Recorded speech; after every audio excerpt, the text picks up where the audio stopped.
camel get up.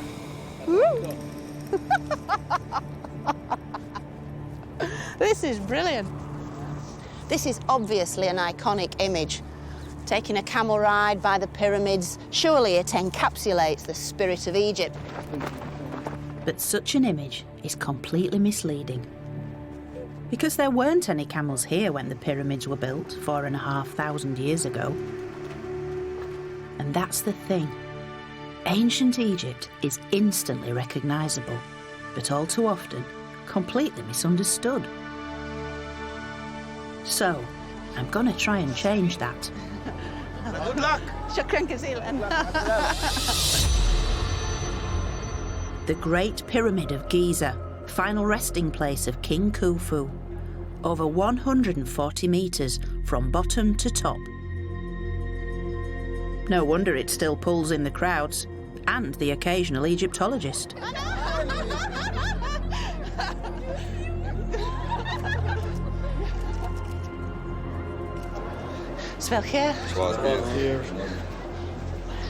It's hard to really get it into words, but we are now entering into the depths of this iconic monument of ancient Egypt. It's a very busy, iconic monument, though. And as we set foot on this journey upwards, it's a brilliant metaphor for the way that the ancient Egyptian civilization literally rose up from the earth to a real zenith. So come with me and I'll show you something really brilliant. Because the pyramids are really only the tip of the iceberg. Oh, flipping out. So all this was a big city capital. Overwhelming in size. That is absolutely superb. In this series, I'm going to explore the story of what I consider to be the world's greatest civilization. More than 4,000 years of history that has shaped our world and left unmistakable marks that can still be read today. I'll be looking into every nook and cranny. From little-known tombs. It's staggering. I've never, ever been into a tomb quite like this before. To the hidden corners of vast monuments. It's like being on top of the world, isn't it? Now we are in the top of Karnak. So it's really no surprise that weird and wonderful theories about ancient Egypt crop up all the time. But what I find so amazing is that this most intriguing civilization was actually created by people not so very different from you and me. And that's the story I want to tell. A story full of secret treasures, dark deeds, and sometimes controversial theories. This mask was originally made for someone else. And for the first time, I'll be piecing it all together. From the earliest Egyptians to the last of the pharaohs. Wow, look at that, look at that. Oh, that is so beautiful. Welcome to my story of ancient Egypt.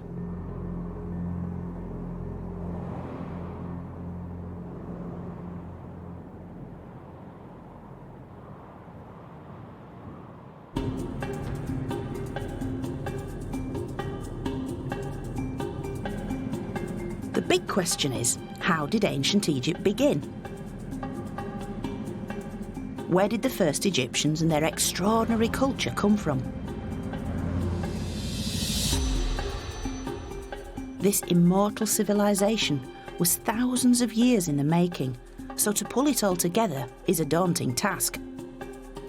But bear with me, as it's utterly fascinating.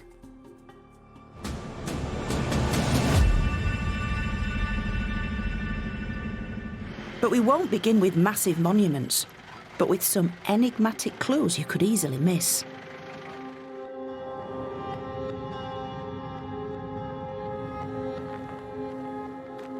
This is Kirta, around 100 kilometres south of Luxor. Unless you're an archaeologist, you almost certainly won't have heard of it. because there aren't any great temples or royal tombs to admire. But high in the cliffs, you can see real signs of ancient life here. Thousands of years before the pyramids. And this is where our story begins. Welcome to Kurta, Joanne. Thank you so much for letting me come here. It's incredibly exciting.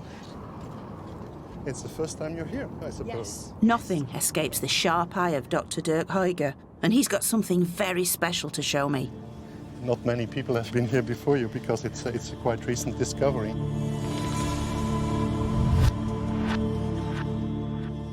These carvings in the rock reveal an amazing story about the beginnings of Egyptian life.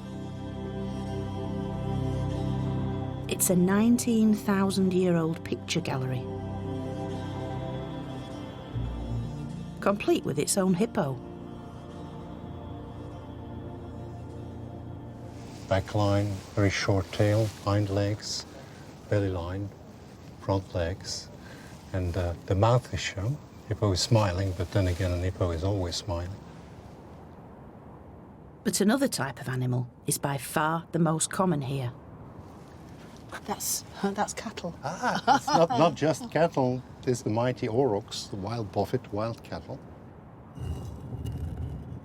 And extremely powerful images that seem to be in movement. They are, they're charging down towards us, aren't they? These wild aurochs were ancestors of the domestic cow.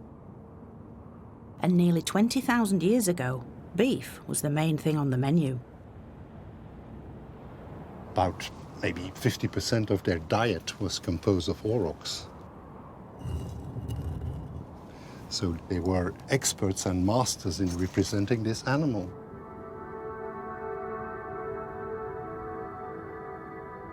It's always high on the cliff, very prominent positions that give an excellent panorama over what must have been in the Paleolithic the hunting grounds of the people.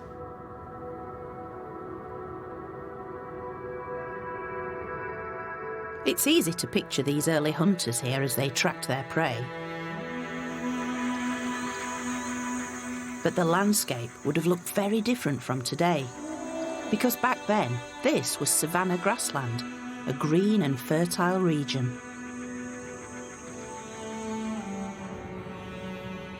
Do we have any idea why these creatures were engraved on these rocks here? We can guess, Joanne, but we don't know. Maybe they wanted to influence the hunting. Maybe this is some sort of hunting magic.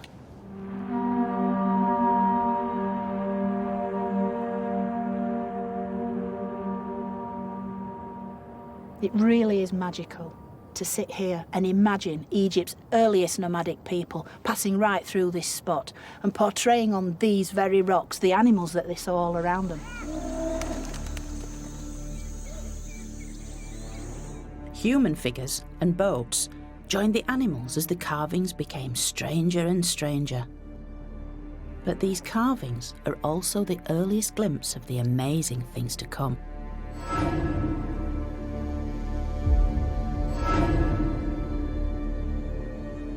These are the first signs of what makes ancient Egypt, well, ancient Egypt.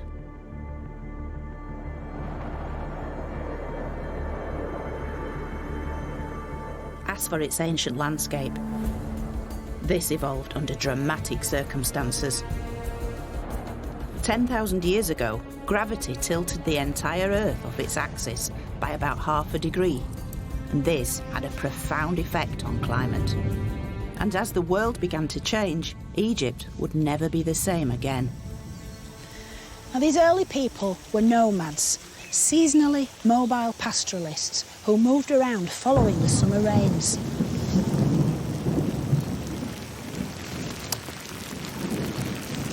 And these rains really were the vital, life-bringing force which created the greenery on which wild animals depended.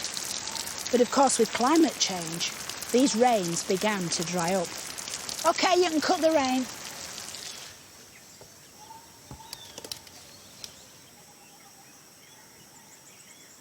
The diminishing rainfall forced both animals and people towards large lakes, which formed during the rainy season.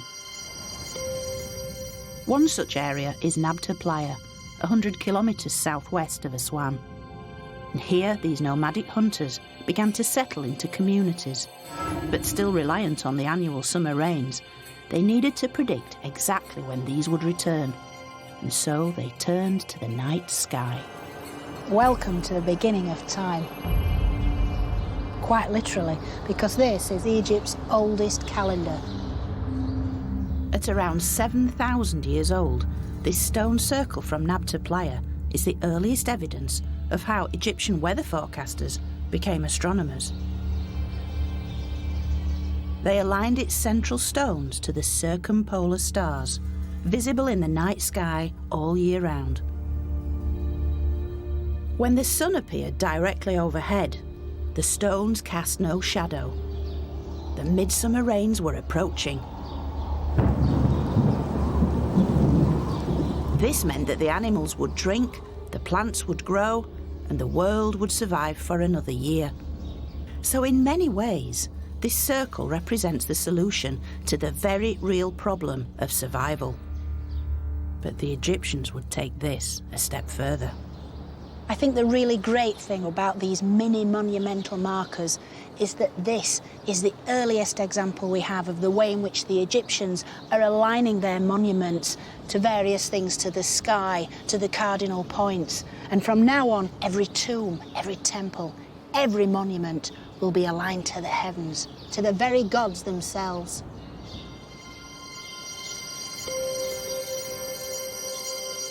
If the stars and the rain were this closely linked, then this world and the next must be one and the same.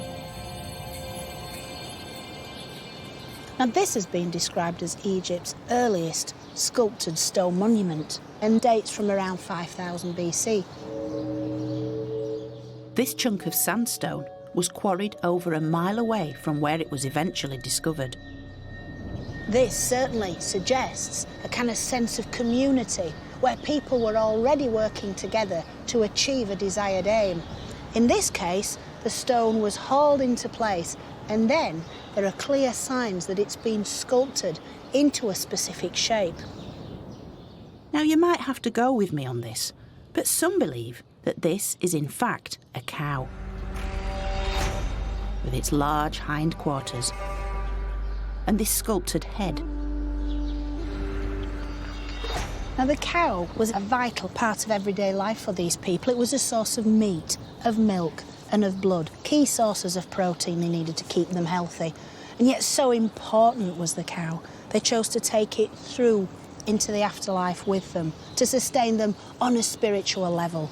And this is the very beginnings of the great cow goddess, Hathor.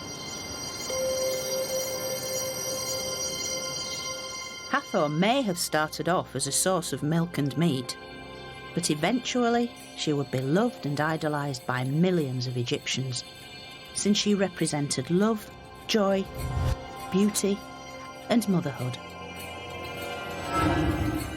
And although her image develops from a lifelike animal to a female face with cow's ears, this may be Hathor's very earliest incarnation. Yet Hathor is only one of a multitude of gods and goddesses. The Egyptians just couldn't get enough of them. Over the centuries emerged hundreds, if not thousands of deities, each with a specific purpose and appearance. Some came in human form. Some had animal heads. They could be male, female, even androgynous. It seems that there were few aspects of life that didn't have their own gods. We know that in the very earliest times, their gods resembled familiar things, the world around them, elements of nature and certainly animals.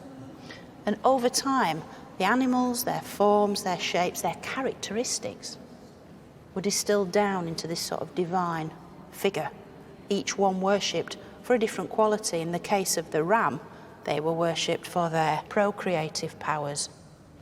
In the case of the cow, for their nurturing, motherly instincts. And of course you've got rather different creatures, the dangerous creatures, the ones that lived on the edges of the Egyptian world, the lions, the crocodiles, the jackals. But it wasn't just about finding the appropriate divinity. It was about gaining power over them. The goddess Sekhmet was a ferocious lioness and the bringer of death to humans. So the Egyptians transformed her into a deity as a way of controlling her destructive powers. By worshipping Sekhmet, it was believed that she could be placated and transformed into a more benign deity. On so many levels, the Egyptians were trying to tap into nature to affect the way that nature then in turn affected them. In many ways, Egypt's unique religion was the glue that held society together, uniting the population and underpinning almost every aspect of life. It's everywhere, in tombs, in temples, in everyday life. And yet, there is another, even more fundamental element, without which ancient Egypt would never have existed at all.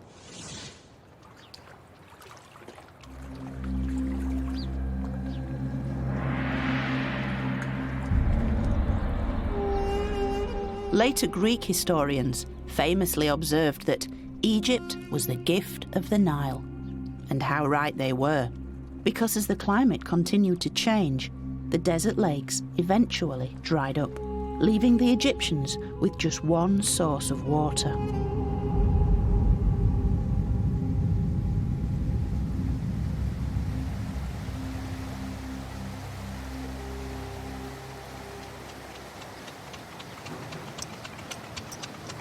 This is an incredibly special place. Located in modern Sudan, it nonetheless forms the very source of Egypt. For it's the place where two great rivers meet, the White Nile and the Blue Nile, which combine here to form the world's longest river, flowing from the heart of Africa and out into the Mediterranean Sea. For much of the year, the wide, lazy White Nile is the main source of water, until annual rainfall in the Ethiopian highlands swells the faster-flowing Blue Nile. Today, the modern Aswan dams hold back these floodwaters, but until the 20th century, huge volumes of water and fertile silt surged downriver to flood the entire Nile Valley, bringing life and fertility to the desert that is Egypt.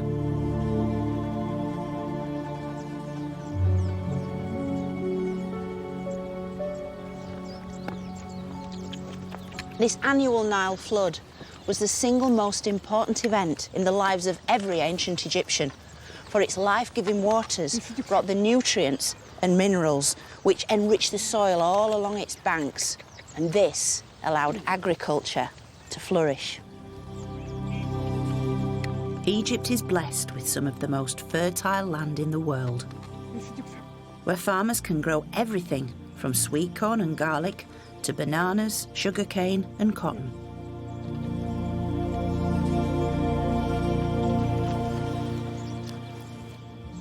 Badawi, it's quite intensive farming, isn't it? The land gives the people a lot, doesn't it? Yes, but we need to give the land also rest. We grow one time and we leave it for 1 month, then after we use the land again to grow again. That's amazing that it only needs 1 month rest time and then it can be planted again. Yeah, sometime 15 days, sometime 1 month. Yeah. But it really does emphasise that this land of Egypt has always been so rich and so giving to the people. It's always given the people everything they need.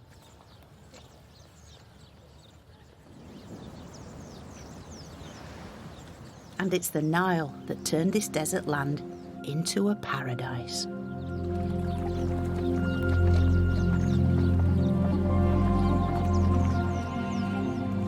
And 7,000 years ago, the people who could no longer survive in an increasingly desert landscape were forced to migrate towards it as their only source of water. So ancient Egypt took shape as these people came together along the banks of the Nile. In the north, settlements clustered around the Delta and the Fayoum,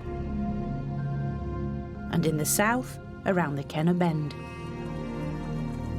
This was the beginning of Egypt's so-called two lands, Upper and Lower Egypt, which developed into two distinct cultures.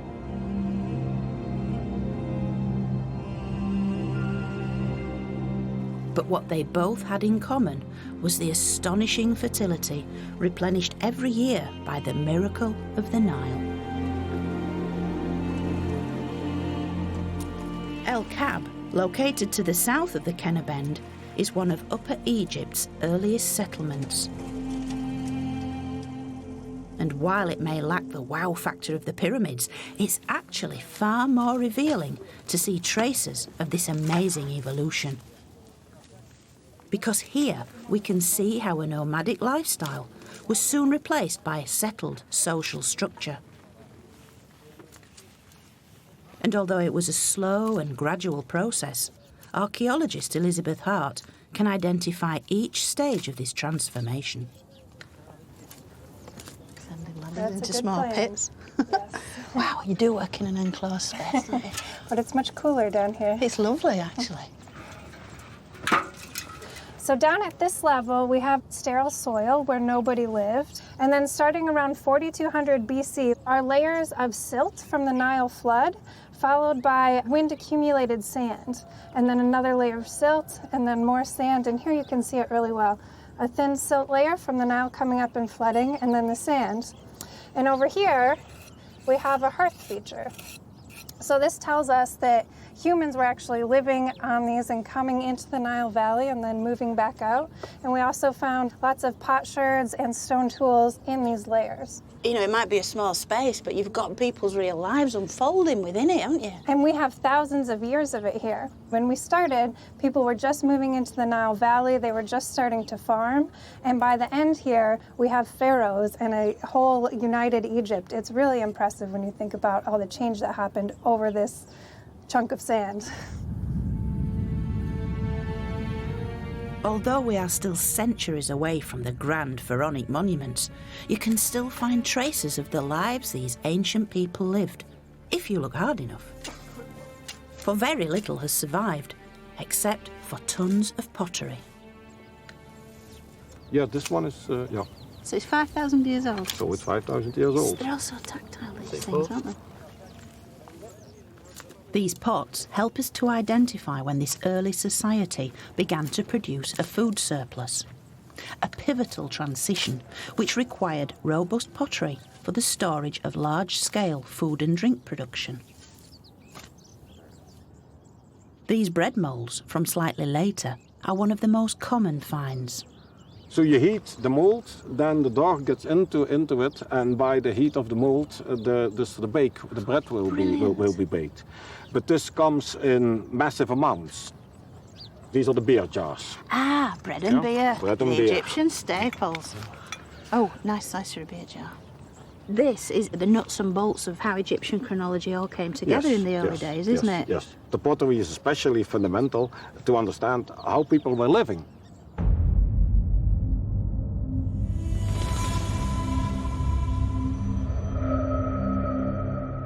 Yet in Egypt, living was only half the story. Because what really sets the ancient Egyptians apart is their view of death.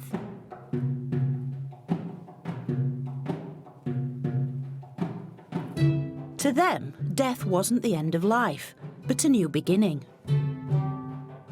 A transformation from the world of the living into an everlasting afterlife. And such a belief would shape Egypt's most mysterious practice and my favourite subject. Mummification. Although the origins of this enigmatic tradition are only now becoming clearer, the burial of their dead had a strong significance from the very earliest times.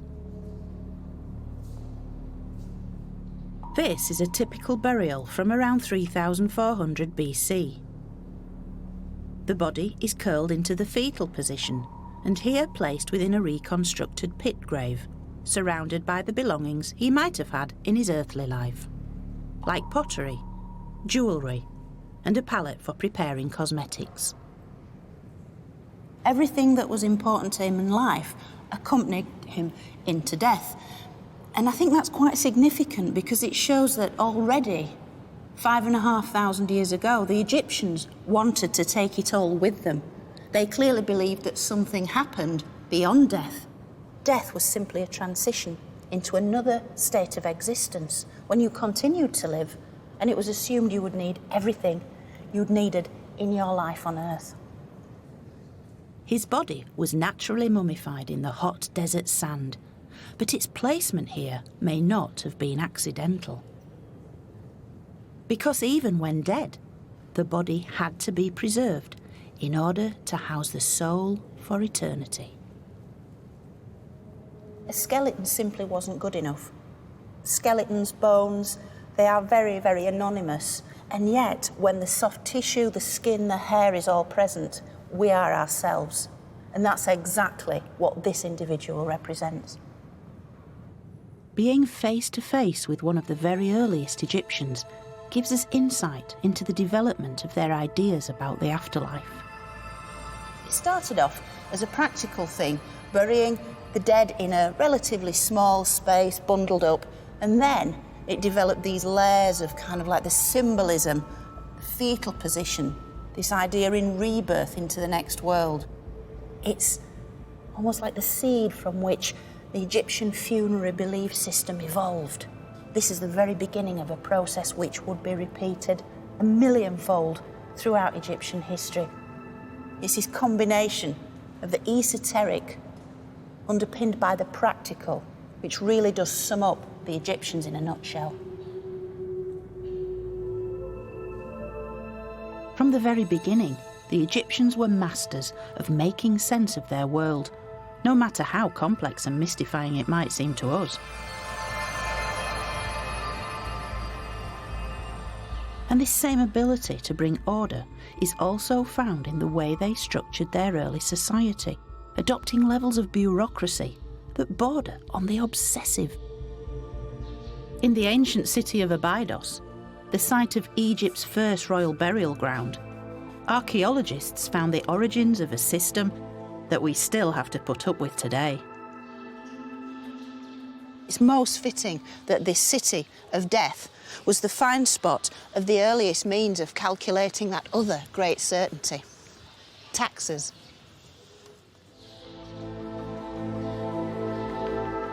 The evidence comes from small bone and ivory labels like these, which have been dated to around 3250 BC. The originals are probably the size of a postage stamp, and you can see that each one is engraved with images of animals, of birds, of plants and so forth. And each one is pierced for suspension to a chest or pottery vessel, which would have contained oil, linen, grain. And it's thought that these symbols represent the regions that produce these commodities, which were then brought here to Abydos. Thought to have been sent as tax payments, these tiny labels show how these early people were already capable of collecting duties from a vast geographical area. Some experts even believe these symbols can be vocalised. By turning the simple drawings into sounds, makes this the world's earliest known writing.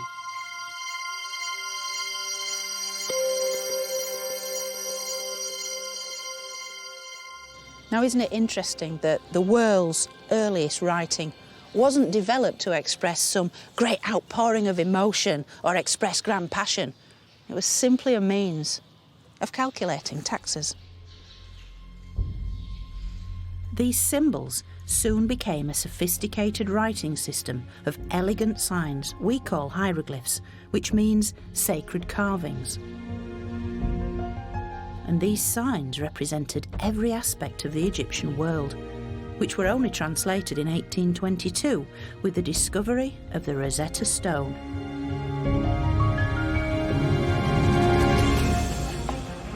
And a common language was needed as goods were transported between the two lands of Upper and Lower Egypt.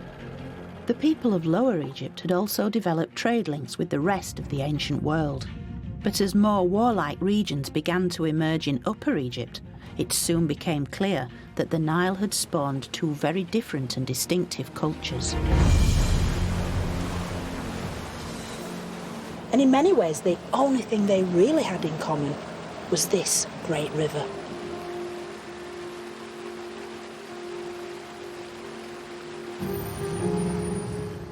The inevitable clash between these cultures is recorded on what many consider to be ancient Egypt's founding document. Taking the form of a giant ceremonial cosmetic palette, this is an exact copy of the original Narmer palette. And however idealised and embellished, it depicts the pivotal moment when the southern king Narmer defeated his northern enemy. A split second after this mace comes down onto this northern enemy's head and he's executed, he's killed, he is no more, Narmer himself remains, the first king of a united Egypt. And what this means is that the whole of the country is now united under one man's rule.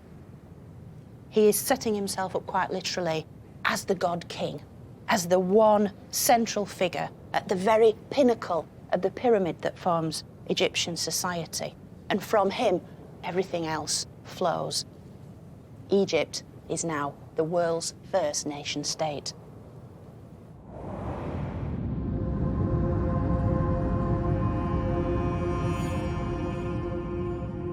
What made ancient Egypt is all here. The art forms, the forms of religion, and even the world's first writing, hieroglyphic script. This is the name of Narmer. The catfish, Na, and the chisel, Mer, Na, Mer, striking catfish.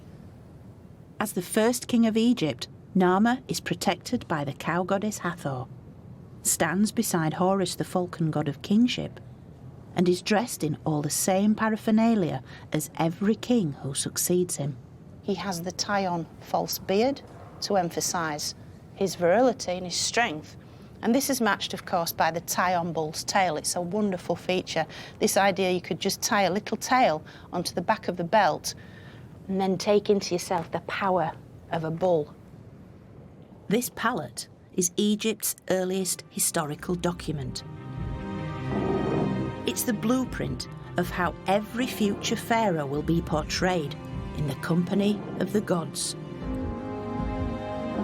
Yet perhaps most significant is Narmer's smiting pose. This powerful image, with the mace held high, will be endlessly repeated throughout Egypt's long history. This is a horrible way to die, to have your brains bludgeoned out. And yet, even this, the Egyptian artist can show in an almost ballet-like pose. It's been sanitised, it's been elevated to a piece of art, and yet the message still gets through.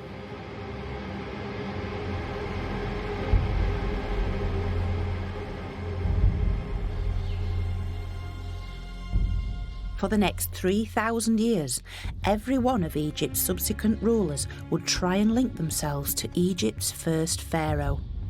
To rule legitimately and successfully, they had to be absorbed into the complexities of the Egyptian hierarchy, both in this world and the next. So their names were recorded on a series of king lists, a kind of royal family tree. And the best preserved of these is here, in the temple of Seti I at Abydos. It lists himself and 75 of his royal predecessors going right back to the very dawn of Egyptian history, with the very first king up there, King Narmer. And the other important detail about this is that it's essentially emphasising that royal continuity, because Seti has his own young son, Ramses, the crown prince, actually reading out these names on a piece of papyrus paper. So it's as if Seti is saying to the gods, look, I'm now pharaoh, and this is my son who'll succeed me, to become yet another name on this remarkable list. In all, Egypt had over 300 pharaohs organised into 30 dynasties. But in the case of Egypt's earliest kings, Being merely mortal was not enough. They needed to prove their divinity by exercising absolute control over their subjects.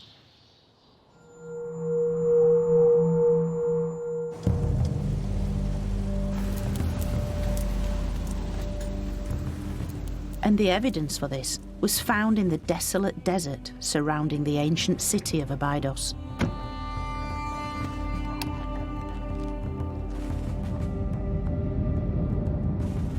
This was Egypt's first royal burial ground, the original version of the Valley of the Kings.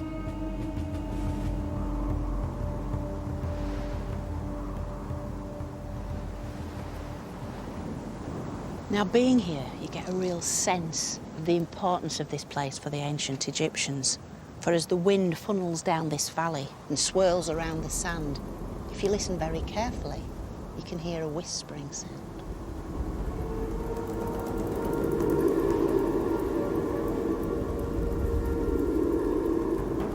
A whispering once thought to be the voices of the very dead themselves.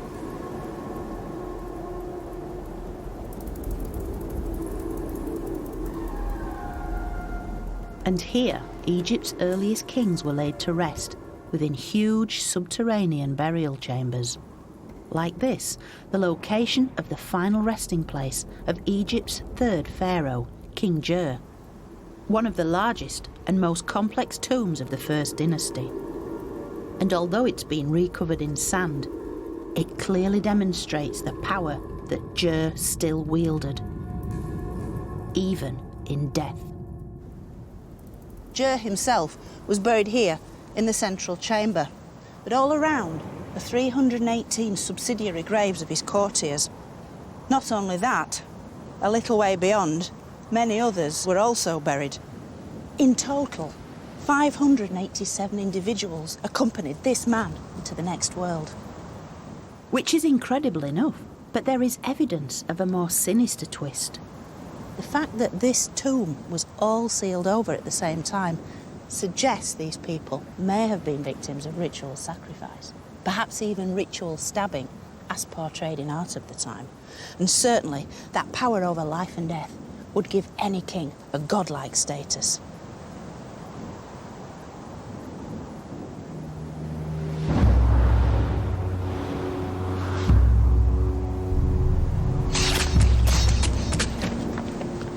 Now, later kings seem to have realised that killing all their courtiers in one go was not the best use of people who were a precious state resource. After all, who'd be around to make the next king his cup of tea? Although this cruel and short-sighted practice of ritual killing soon died out, it had nonetheless demonstrated that Egypt's rulers had complete control over their subjects. An essential step along the route towards building the pyramids and indeed Egypt itself.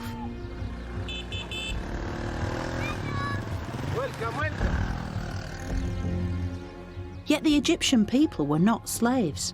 By this time, Egypt was a land of plenty, where all could enjoy its bounty, both in life and in death.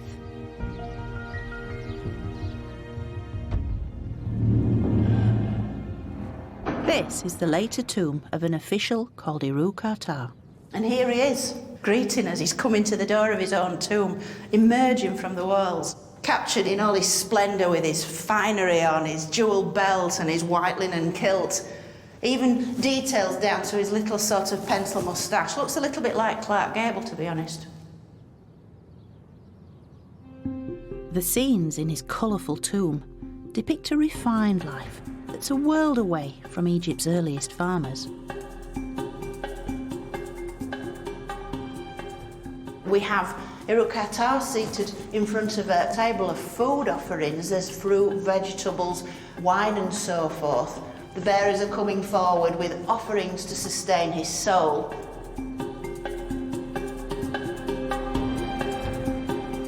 Iru-Kartar was the royal butcher, an important member of court.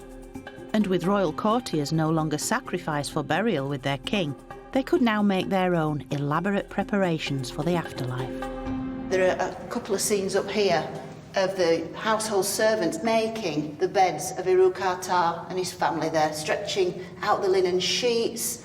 They're bringing even a little fly whisk and the ancient Egyptian pillow, the headrest there. So even in the afterlife, Uruk-Khatar will be comfortable.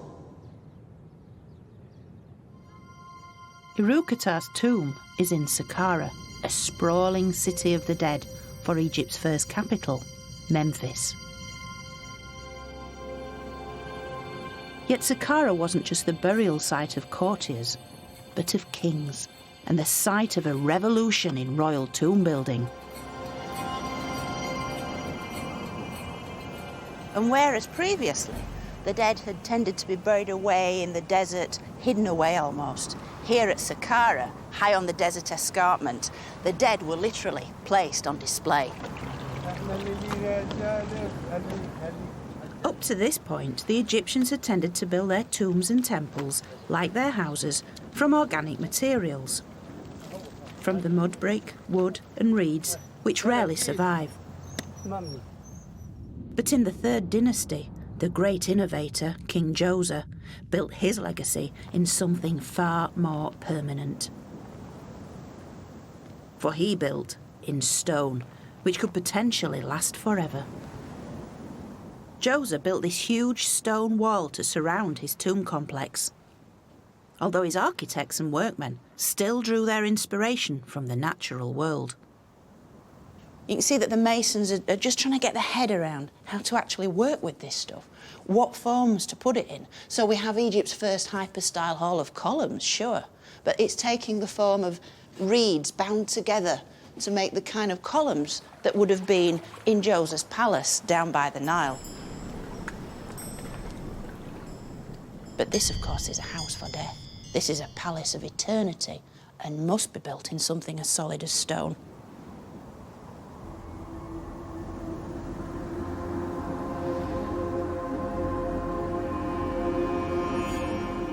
At the rear of his complex is an intriguing stone shrine where I can come face to face with King Djoser himself. The shrine looks like it's suffering a severe case of subsidence, and yet the Egyptians purposefully built it on this very definite tilt. It has these two holes here where modern tourists can see Djoser. But Djoser can see them. He can actually see beyond them, because this faces true north. It faces the northern stars, which the Egyptians called the imperishable ones.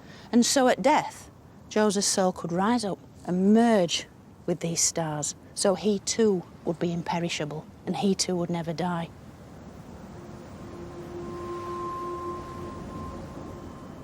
In order to ensure that his soul could live on, Djoser's body needed somewhere safe to rest, within a tomb truly fit for a king. Most burials were topped by a simple single-storey building called a mastaba, meaning bench. But Djoser did something radical. Djoser really wanted to impress with his funerary monument, so another step was built on top. And I think Djoser must have quite liked the effect that this gave. And so, built a third step, a fourth step, a fifth step, sixth step. When they stood back and looked, they realised they'd built Egypt's first pyramid. Pretty impressive. The step pyramid stands over 60 metres tall and still dominates the Saqqara landscape. At the time, it was the largest building on Earth, reinforcing Djoser's status as a living god in the grandest of ways. It certainly secured his place in Egyptian history, with ancient visitors flocking here to marvel at his achievements. Now, Djoser had created a true landmark, but he'd also created Egypt's first tourist attraction. If you come with me, I'll show you the evidence. Because in here we have what many tourists still leave today, appreciative graffiti.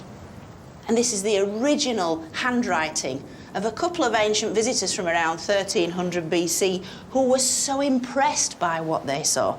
They described Djoser's pyramid as if heaven were in it, and they credit Djoser with being the inventor of stone.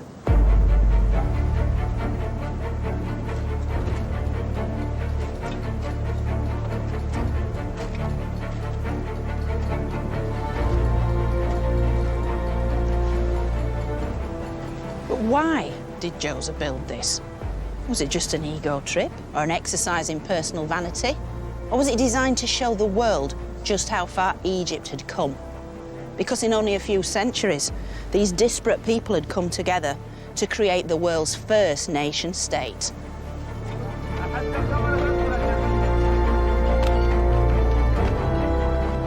Egypt was now an unstoppable powerhouse, a nation unified both politically and culturally under a single ruler whose authority was limitless. Yet it wasn't just the king who could achieve immortality, for the man who designed and built Djoser's pyramid was destined to become even more famous than the pharaoh he had served.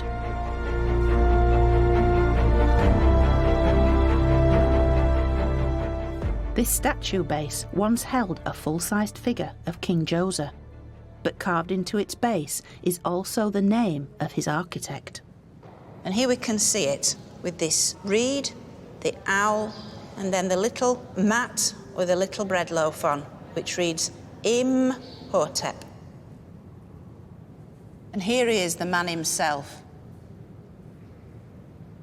Although most likely a commoner by birth, Imhotep rose through the ranks to become one of Egypt's most powerful officials.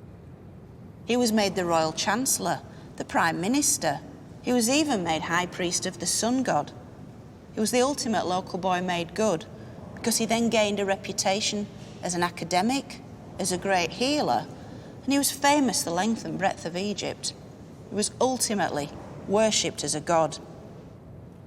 Imhotep represents the ultimate in social mobility, a kind which was certainly possible within Egypt's unique society.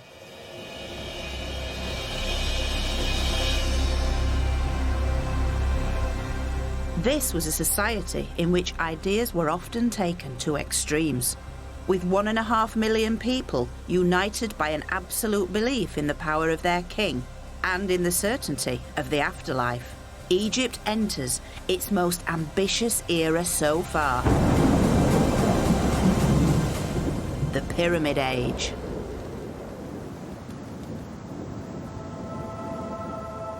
Over 130 pyramids would be built across Egypt, and they represent the zenith in royal tomb building. Huge state-sponsored civil engineering projects that used vast resources of materials, manpower, and time.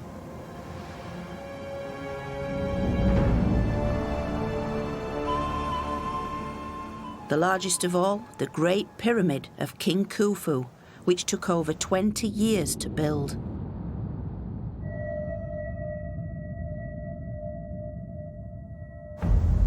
And in order to build something so ambitious, an entire city was created, specifically to house the construction workers, just beyond this monumental wall. It's known as the Wall of the Crow, and it separated the silent, sacred space of the dead from the busy, bustling city of the pyramid builders.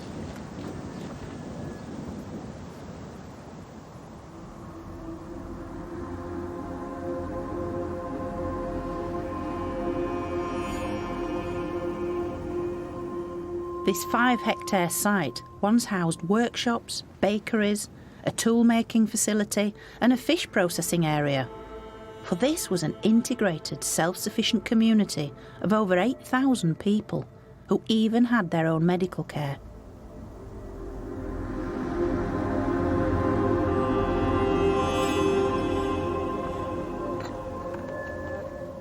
Anthropological archaeologist Dr. Richard Redding has been excavating the site since 1991. Where we are now, this is kind of a big workshop, a big industrial park where there's lots of activity going on. Out here, they're probably producing granite statues, maybe granite columns. We find tools out here for polishing, the granite. We find tools out here for chipping at the granite. It's very well planned. We have 3 streets. We have North Street, Main Street we're on, and we have South Street down there. So we're walking down Main Street? You're walking down Main Street. The pyramid workers lived cheek by jowl in 2-storey barracks. You would have walked in, you would have been in a very quiet, dark, long, narrow room. This is where they would have slept. There would have been a higher bed for the overseer at each end, and then everybody would have laid down, probably with their head in this direction or the other direction, exactly like this. You would be lying here like this, and this would be your nighttime position. Very comfortable. Can I try out the overseer's bed? Sure, you want to try out the overseer's bed there? Delusions of grandeur. Is it this one or that one? Yeah, that's the wall. You're right where you are. Oh, so this is all right. So if I sat down here? Yeah, the overseer's bed is actually buried under a few centimeters of sand, and the floor here is probably under about a half a meter of sand. So, oh, this is nice. Yeah. I'm keeping my eye on you now. That's right. You can see me. If I got up in the night and I tried to sneak out to go someplace, you would see me. Everything the workers needed was here on site. The team have recovered data that shows that workers consumed 74 cattle and 257 sheep and goats each week. This corral area could hold a week's supply of cattle before more were shipped in from Egypt's grasslands. You could have almost just-in-time delivery coming down, another small herd coming down from Komel-Hissen or the Delta coming down and in. It's a really well-oiled machine. You can see now how efficient the Egyptians were at obtaining their food, bringing it to the right place at the right time for the right people. It's brilliant. It's absolutely brilliant. It wasn't just simply the food, it was everything. There was the copper to make tools. There was the stone being brought in here from Aswan and other areas. So a lot of things were coming into here. These were government workers. They got everything from the government. In many ways, this settlement is Egypt in microcosm, a highly ordered social structure with job specialisation and mass cooperation. It's hard to believe that in a relatively short period of time, Egypt had been transformed. From simple subsistence into a united state which could provide for everyone who worked on its behalf. What we're seeing here is the final building block in Egyptian culture, but not just for the Pyramid Age. For once this infrastructure was in place, it would never change. So whether they're building a pyramid or setting up a colossal statue, the level of organisation and cooperation would remain the same. But this was the foundation stone of Egypt.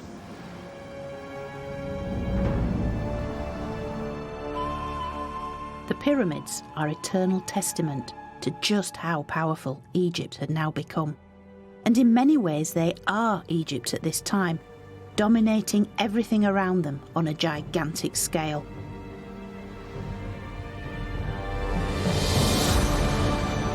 And towering above the Giza landscape is the Great Pyramid.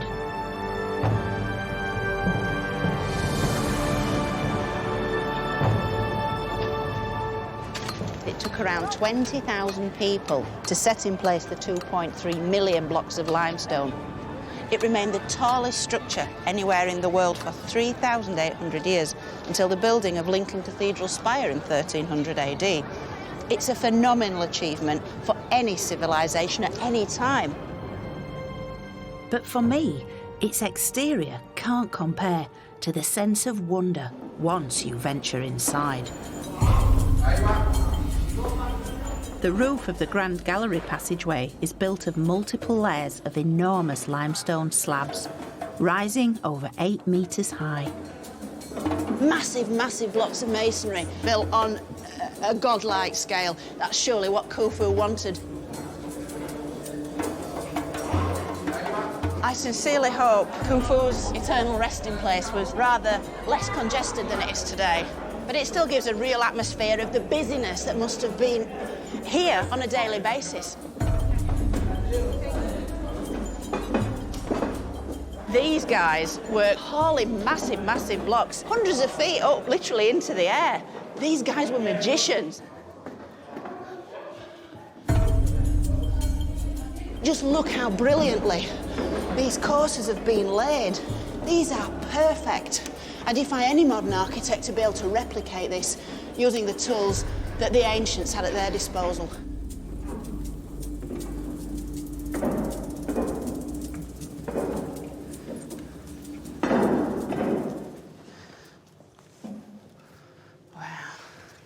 Here we are at the zenith. We're at the heart of the pyramid now, King Khufu's burial chamber, and we've hit it at exactly the right moment because the pyramid is closed for lunch. So we've got the whole place to ourselves, and you really get a sense of the sanctity of this divine mausoleum.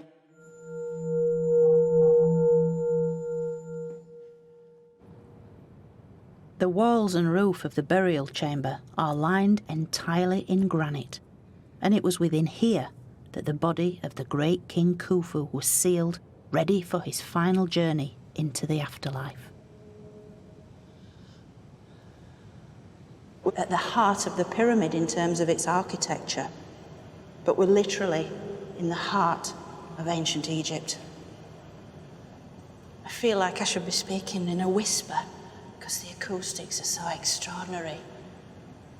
It's a sterile, plain, stark room. It's pretty much like a bank vault. And when you think about it, that's exactly what it is, because it once contained Egypt's greatest treasure, the mummified body of the god king, which contained the soul, not only of Khufu, but of all the generations of pharaohs, stretching way back to King Narmer. Forget the jewels, forget the gold. Egypt's real treasure was in here. And it's the first time I've ever been in here without crowds and crowds of other people. And speaking now, the sound of the voice reverberating around immediately takes you back 4,500 years to the day of the funeral, to the sacred words the priest would have chanted to revive the soul of the god king. It's miraculous, it's a wonderful, spectacular place that affects every sense, visually, audibly. In every sense, it's beyond words, really. I think I probably better stop talking now.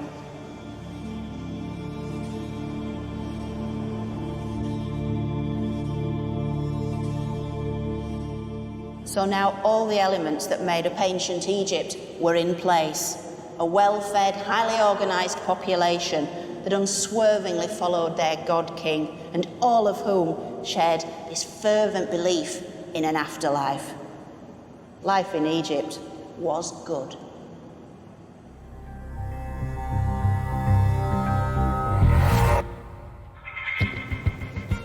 Now, of course, none of this could last.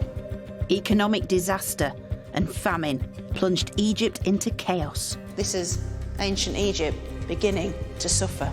With the pharaoh's power melting away, local warlords ransacked its most sacred sites. Egypt's dark age was coming. Make no mistake, this is the home of the dead.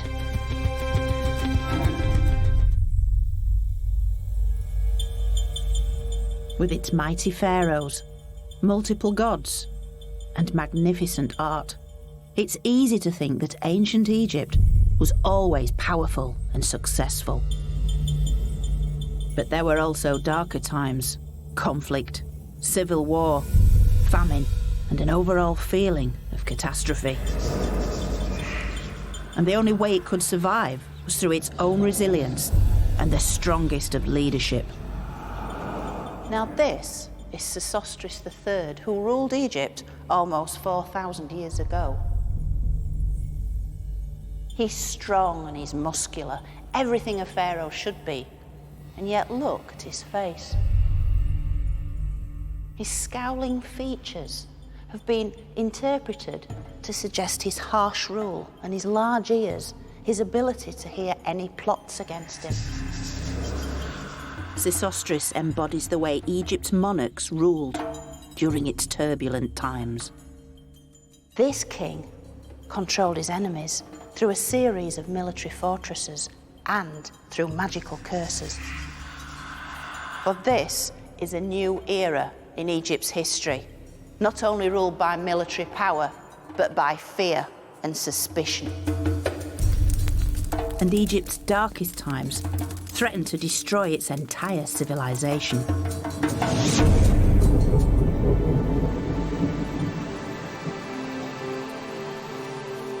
I've already explored how Egypt's ancient culture began thousands of years earlier.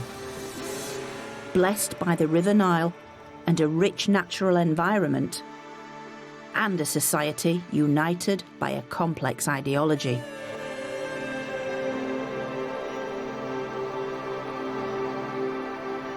But in this episode, we'll see how the massive self-confidence of the Pyramid Age was not to last, as a dark age brought this civilization to the brink of annihilation. Make no mistake, this is the home of the dead, and we're in amongst them. These were times of famine, civil war, and anarchy. Kings have been reduced to something on a minuscule level. But this collapse triggered one of the greatest revivals of ancient times, with Egypt re-emerging more powerful and wealthy than ever before. Welcome to my story of ancient Egypt.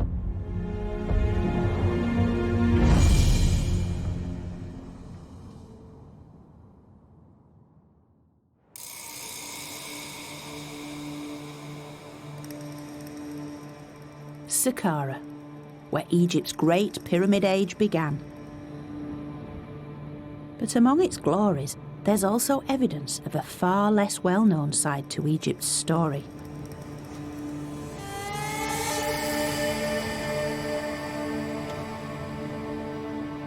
Its descent into a dark age. The zenith of Egypt's Old Kingdom was the Great Pyramid at Giza, and only 200 years later, King Unas Causeway was created.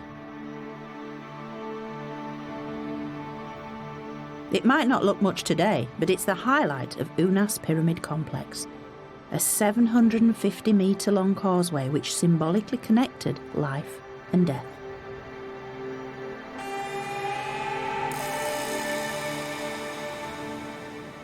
It goes right from the Nile Valley all the way up onto the high desert plateau, right to the foot of the Pyramid of Unas. So it would have been used for his funeral procession, but it would also have drawn up that life-giving force from the valley below up to the city of the dead here at Saqqara. A narrow slit in the roof once allowed enough lighting, but the extraordinary thing is that this causeway was designed for a sole purpose: the king's funeral procession.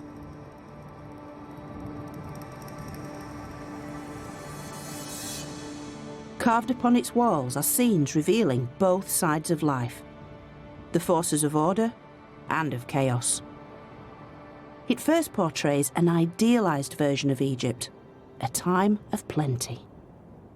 Here we can see typical scenes within an Egyptian temple or funerary context, scenes of the rich bounty of Egypt, all the fruit, the vegetables, the crops, the meat, the fish, all the wealth of the natural environment of Egypt, which was all obviously brought to the land through the good offices of the king, the bringer of all bounty, the intermediary with the gods. But also this causeway contained something rather more disturbing, evidence that dark forces were at work. Further on down the causeway emerged a counterpart image, the flip side of bounty. An image so unusual, it's now displayed in Saqqara's museum, and it really is one of ancient Egypt's most haunting and revealing works of art. Here we see these dark forces at work. What we have are two rows of emaciated victims of famine. These poor people, they're weak with hunger, they're falling down, they're suffering. And this is basically ancient Egypt coming face to face with reality, because these are believed to be the Bedouins who inhabited the desert fringes of Egypt. So it's as if this kind of idea of suffering, the forces of chaos, are on the periphery of Egypt, but they're getting ever closer to the Nile Valley. Egypt is starting to waken up to the fact that chaos isn't all that far away. This is ancient Egypt beginning to suffer. Such gritty realism had rarely been portrayed before. Chaos, depicted as the suffering of real people. This isn't happening in some esoteric realm of the gods, where chaos is sort of portrayed as some sort of disparate magical force, very detached from reality. This is reality. Through such realistic images, the Egyptians were expressing their fears to the gods, appealing to them to keep these forces of chaos at bay.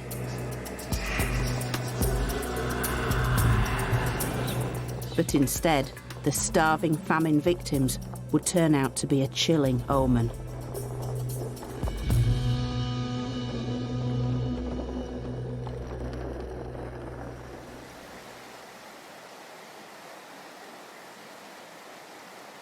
Up until now, Egypt's prosperity had flowed from its one source of water, the River Nile, whose annual floods enriched the soil, allowing life and agriculture to flourish. This natural abundance was the very bedrock on which Egypt and its perpetual world order was able to thrive. But this lifeblood was about to run dry. Evidence shows that at the end of the 3rd millennium BC, the Nile flood levels fell dramatically. As the very thing that brought them life began to diminish, the Egyptians believed that their gods had begun to abandon them. And for the next century, the ancient texts talk of suffering, starvation, and even cannibalism.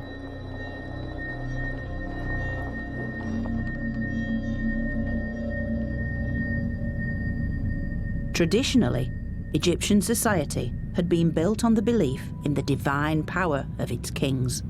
Without this belief, the Pyramid Age would never have been possible. But now, in its time of need, Egypt's king seemed increasingly powerless in the face of such natural disaster.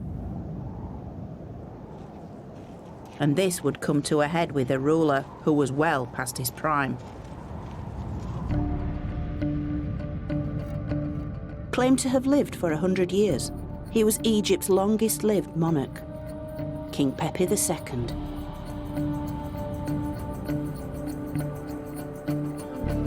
And this space was once a ceremonial running track, the type of place where Pepi would have to display his physical prowess to prove himself to his people.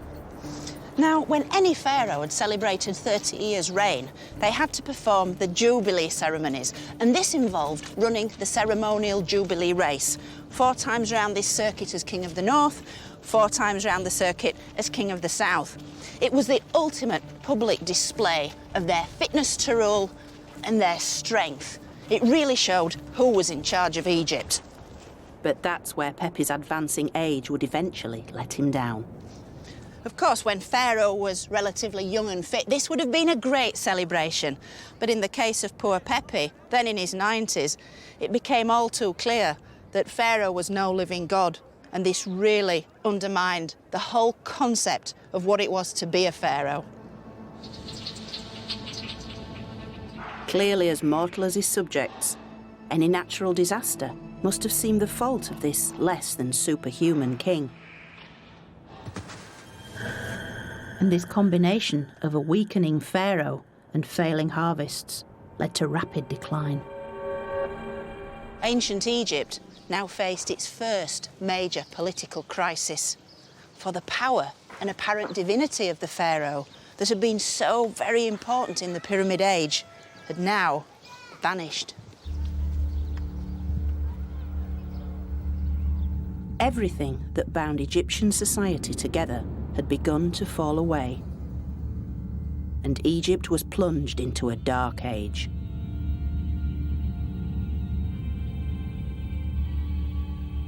In this time of growing uncertainty, when the Egyptians had lost faith in both the monarchy and state-run religion, they increasingly turned to the power of magic.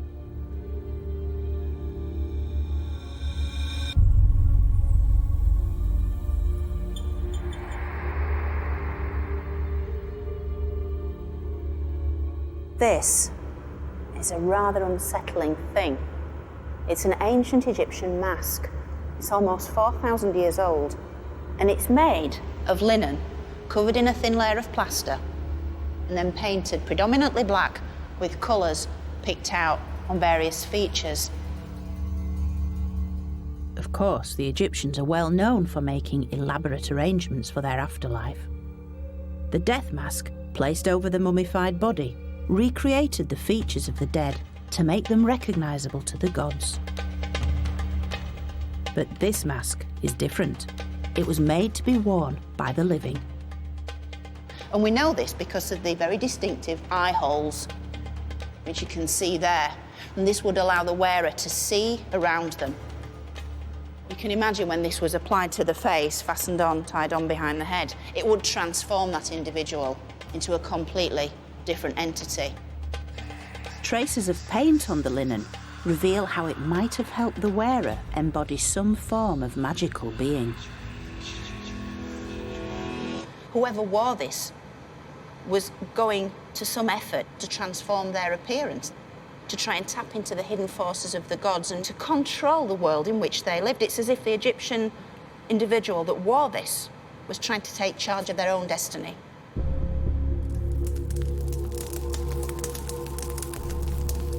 But the mask isn't the only evidence of magic. For in their dark ages, the Egyptians increasingly began to write out curses and spells on pots and figurines. Scrolled across one was the curse, "Die, Henui, son of Intef," a form of magic sufficiently small-scale to be performed within their own homes. And one of the most graphic ways they did this was to take a piece of clay or a simple pot like this one and write upon it the thing or the person that they wanted to control. They often used red ochre because red was associated with the powers of destruction. So if I was doing this, I'd put on it the thing I'd want to stop, which are early morning calls and alarm clocks.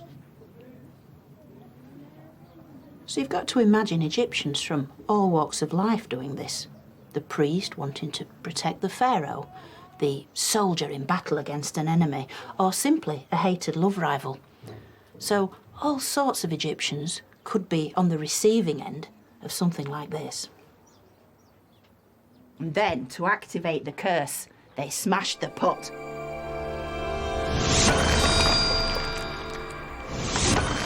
It was a symbolic act to annihilate the name of the enemy, and therefore to control that enemy. Ooh, that does feel better. Not unlike voodoo, such practices are found in many ancient cultures, and Egypt was no exception. But it's far from the way we imagine the formal, time-honoured rituals of the temple, led by the king at the head of the religious hierarchy. This is an Egypt that's becoming more suspicious, more fearful, and more aware of the threats to their world, natural disasters, political breakdown, and foreign powers. And this little wax figurine is a means to control anyone that threatens the balanced order of Egyptian life. Welcome to the Age of Fear. A time when every element of Egypt's worldview was in doubt. Their faith in their king, in their land, and even in their gods had all faltered. This is one of the lowest points in Egypt's long story, and its effect reverberated throughout the Nile Valley. The king, traditionally based in the north, was no longer the source of wealth, so royal officials abandoned court and relocated back to their hometowns throughout the country. Disunited, Egypt reverted back to how it had been 1,000 years earlier, breaking up into a series of local regions called nomes, And now a new kind of leader emerges to dominate the Dark Ages. No longer a single king, but multiple warlords.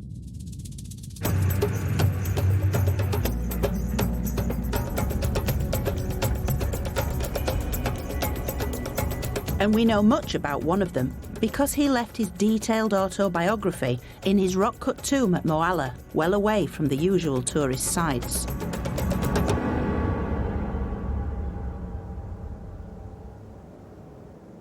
His name was Ankh-Tifi.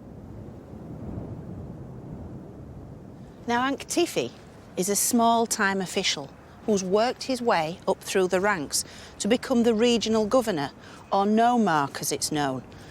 And in the decline in central government, the power vacuum that opens up is now filled by the Ankh-Tifis of this world. Ankh-Tifi's tomb is quite modest by ancient Egyptian standards, but its interior walls tell of his rise to power. And Egyptologist Gary Shaw is going to help me unravel Ankh-Tifi's story.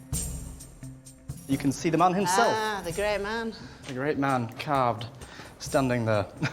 He's got a great hairstyle. He does. That is lovely.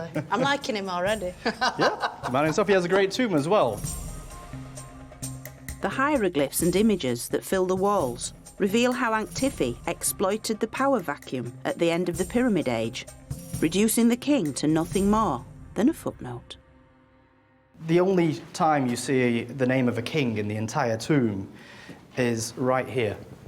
This tiny little cartouche. Oh, it couldn't be any smaller. Look at the size of that. It says Neferkare, and that's it. Is that it in the old tomb? The old tomb, the one mention of a king. And just, I think that really emphasises just how important he thought he was alone. He didn't need to mention the pharaoh. He didn't need to say that the king told me to do this, so I did this because of the king's favours.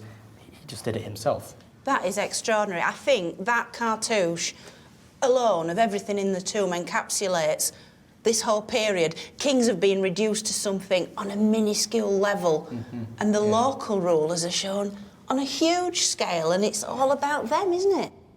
Ankh-Tifi had enhanced his own political career and wanted to ensure the gods were in no doubt as to his importance.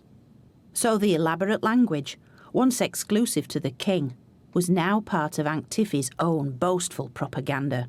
This warlord was an egomaniac. He also says that he's a hero without equal, without peer. And you get that here. I'm a hero without peer. And pretty much almost every inscription in this tomb ends or includes this statement at some point inside. And what did he do to kind of justify these claims? He emphasises all the good things he did for the people. This was meant to be a time of drought and famine, so we're told in the texts, and he tried to guide them through this. He was managing it by feeding everybody and doing all sorts of good things, giving bread to the hungry, ointment to those without ointment, and sandals for those who were barefoot, and wives for those without wives. So it's basically telling us about a time of turmoil. Yeah, but he's probably just over-exaggerating, because the more he exaggerates just how awful it is, the more great he looks when he says, well, these are the nice things I did for everybody. Yeah. And you get this here. He talks about the entire South dying from hunger. Oh, look at that. That's a really graphic hieroglyph. I love that. The guy falling over, He's dead body. He's definitely dead. But then it gets even worse. It says that every single man is eating his children. He didn't allow this to happen in his nome, of course. Where he lived, everything was fine. And at the same time, he's also a fantastic warrior, we're told over here. Inevitably. How did I know that was coming? Yeah, absolutely, yeah. These texts on this particular column talk about his abilities as a warrior. In his biggest boast of all, Ankh-Tifi, the local hero, almost claims the status of a god. I am the beginning and the end of mankind, since nobody like myself existed before, nor will he exist. In Egypt's Dark Age, warlords like Ankh-Tifi had replaced the real kings of Egypt. And Ankh-Tifi's delusions of grandeur, so vividly expressed inside his tomb, are even more emphasised on the outside because he chose burial inside a rock shaped like a natural pyramid. He wanted to be the local pharaoh. And in a way he was, because whoever fed and protected the people also led the people. But as the power of warlords like Ankh-Tifi grew, so did the conflicts between them. And over time, as they either defeated their neighbours or formed alliances with them, two separate dynasties of warlord kings emerged. One in the north at Heracleopolis, where they wore the red crown of Lower Egypt, and one in the south at Thebes, symbolised by the white crown of Upper Egypt. Egypt was a divided kingdom of two lands, and between them lay a war zone.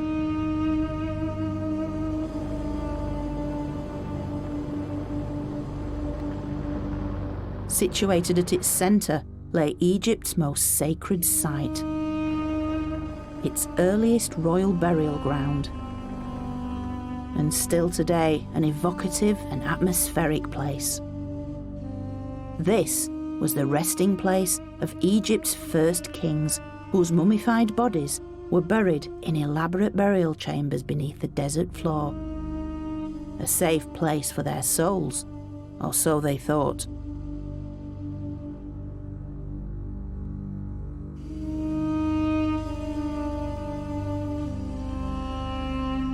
But hostilities between the two warring factions were about to plumb new depths of horror, with an assault so blasphemous it would change the face of Egypt forever. One of the most violent acts was recorded in later texts as the Vile Deed, for the northern warlord kings, fighting their southern opponents here, actually desecrated these royal tombs.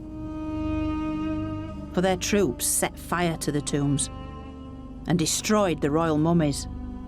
At a stroke, Egypt's physical link to its ancient past was severed. Such an act of desecration was completely unimaginable, and the Egyptian people were rightly appalled. Although the northern kings deeply regretted what their troops had done, the destruction was irreversible, and the origins of Egypt's royal past lost forever. Of course, the problem with such times of destruction is that there's very little left of them for us Egyptologists to find. But clues do remain if you know what you're looking for. Today, what's left of the violation of this royal burial ground is surprising. Thousands upon thousands of broken pots. Although most are not part of the destruction itself, they represent centuries of atonement for the loss of Egypt's physical connection with its past.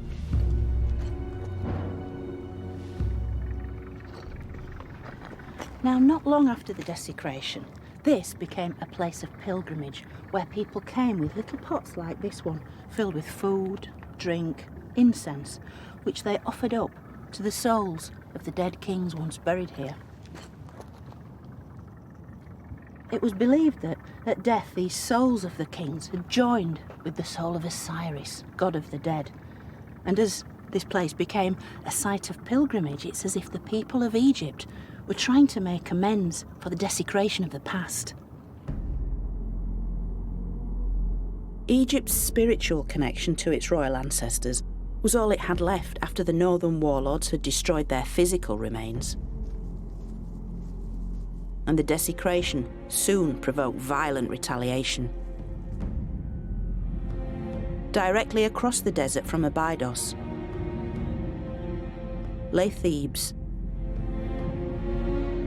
the stronghold of the southern warlords. And they would soon rise up against their northern rivals and attempt to resurrect Egypt as a united land.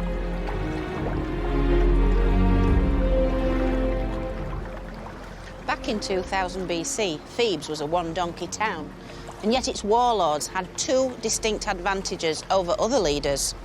They lived on a bend in the Nile called a Kenna Bend, a strategic control point of rich farmland. And their local god was Montu, the god of war.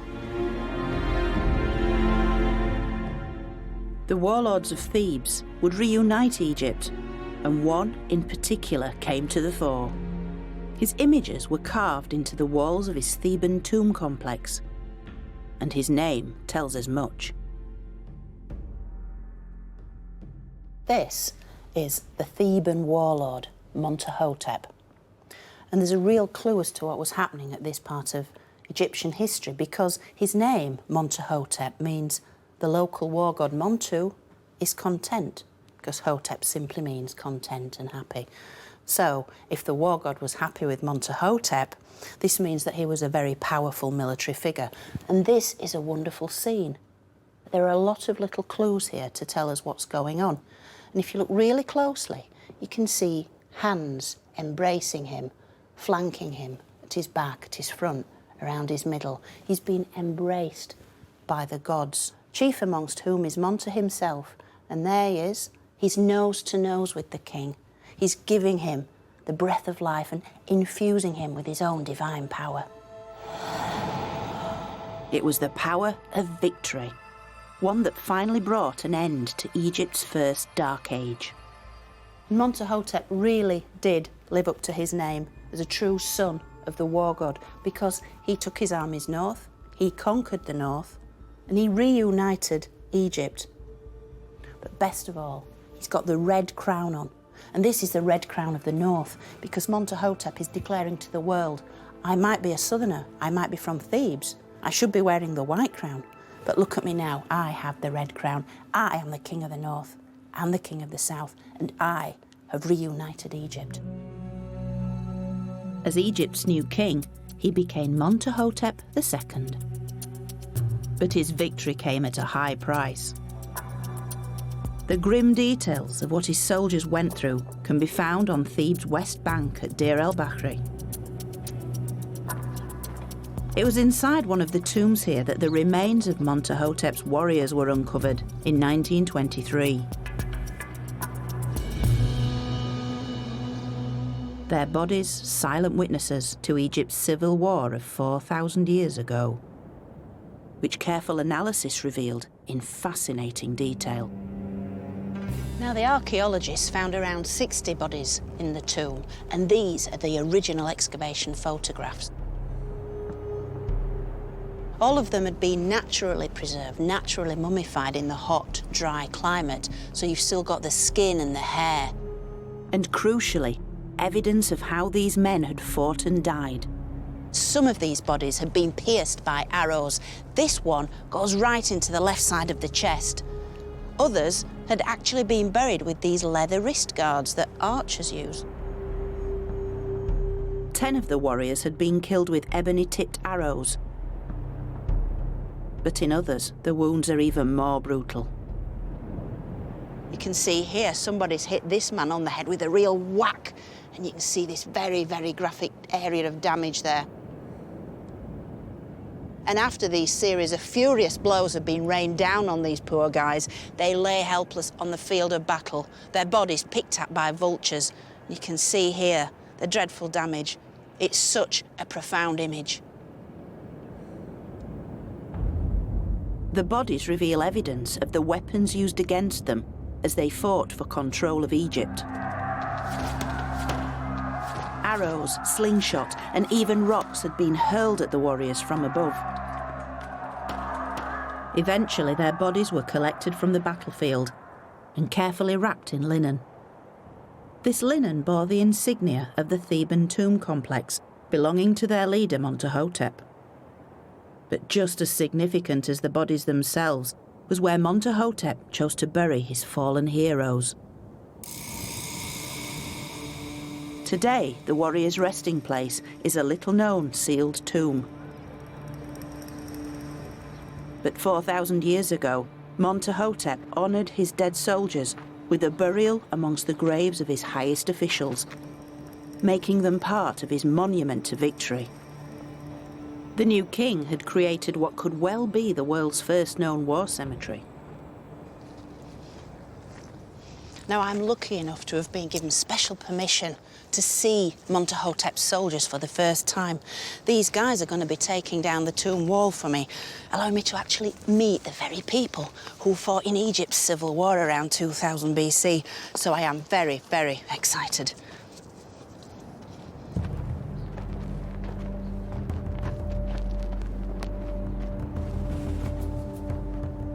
And it was the same curiosity which drove a team of American archaeologists to excavate their original mass grave in the first place.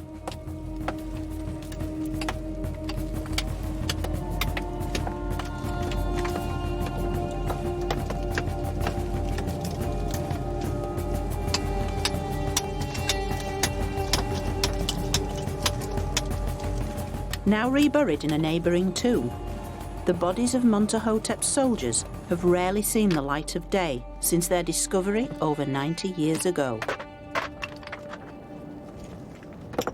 كله تمام ولا؟ كله تمام. شكراً جزيلاً. شكراً. مية مية. Now this is really super frustrating, but in the interests of health and safety, I can't go in there immediately, much as I really want to, because all the stale air's built up as the wall's being sealed, and we've really got to let this out with all the fungal spores and the bacteria and everything else that's so detrimental to health. Early Egyptologists tended to rush straight in and risk the so-called pharaoh's curse, so a little waiting is essential.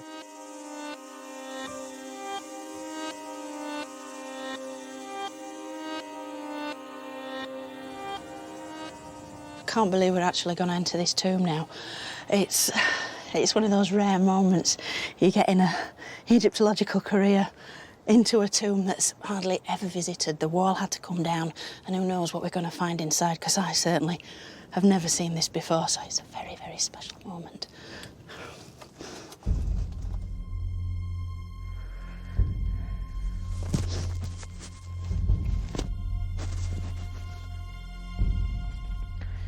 This literally wasn't at all what I expected. Nobody knew what to expect. It's staggering. I've never, ever been into a tomb quite like this before. The mask is a very good idea because there's all sorts of things floating around in the atmosphere in here, not just the dust of ages, but the dust of human beings. And as such, we have to be very respectful. It's a large rock-cut tomb, and although its walls are unfinished, it's typical of those created for courtiers and officials throughout these cliffs. Wow, it's a mummified body. It's absolutely incredible. Oh, that's quite something.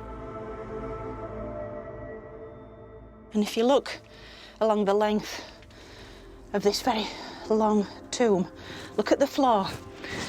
This isn't stone. These are human remains and mummy wrappings. And there are chambers and corridors leading off, again full of wrappings, the linen of ages.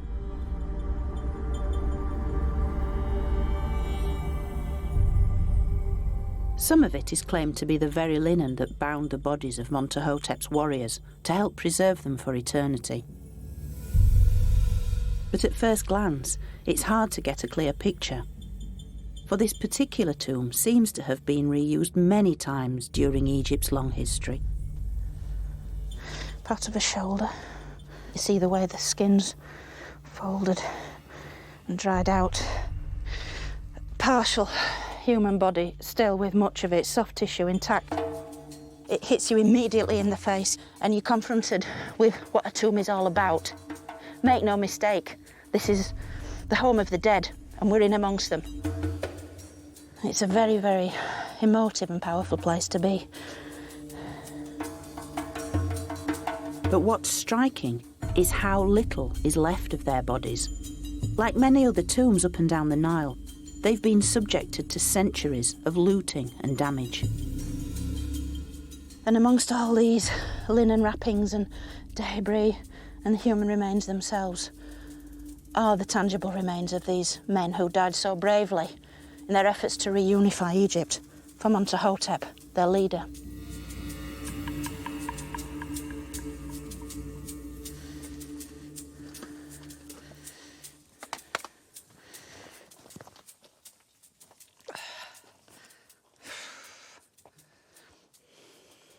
Having just come out of that tomb, I have very mixed emotions. I don't really know what I was expecting to see. Certainly some of Amenhotep's soldiers. Perhaps some of them were, it's highly likely.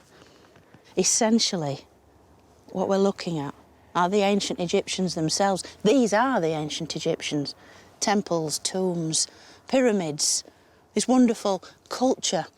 It's all well and good studying these esoteric aspects that are distinct and marvellous and grand, but when it comes down to it, the things we should really be interested in are these people.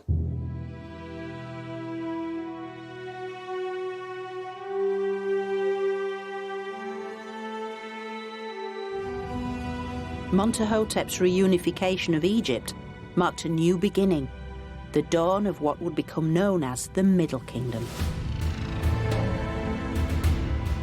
And the rise of Thebes.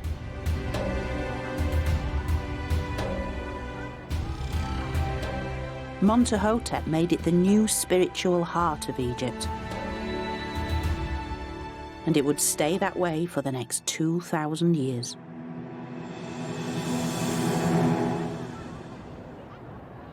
But whereas the war god Montu had dominated the previous century of Egypt's story, the deity that now took centre stage was Hathor, the goddess of love, joy, beauty and motherhood, the goddess whose origins can be traced right back to the earliest of times. And believing that Hathor dwelt in the cliffs of Deir el-Bahri, Amenhotep chose this site not only for his war cemetery, but for his own tomb complex. It was Amenhotep that first built here, in this dramatic place where the cliffs meet the desert. Believed to be the home of the goddess Hathor herself, it was a fast track to the afterlife. And for Amenhotep and his men, who'd lived and died by the war god Montu, they all now rest in the eternal embrace of Hathor.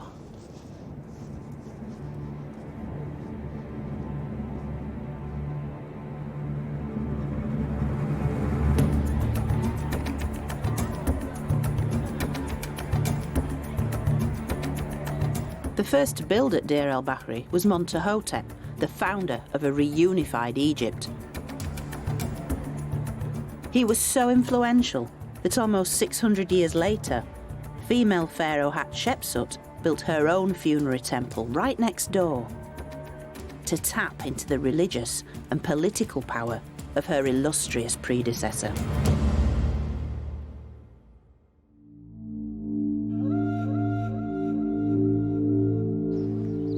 In the Middle Kingdom, life for ordinary people was on the up. Food was plentiful. Wealth and trade flourished.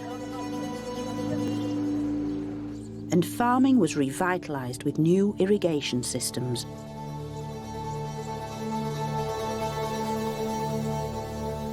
Yet the Dark Age had nonetheless left its mark on the Egyptian mindset, as revealed in the way they prepared for the afterlife.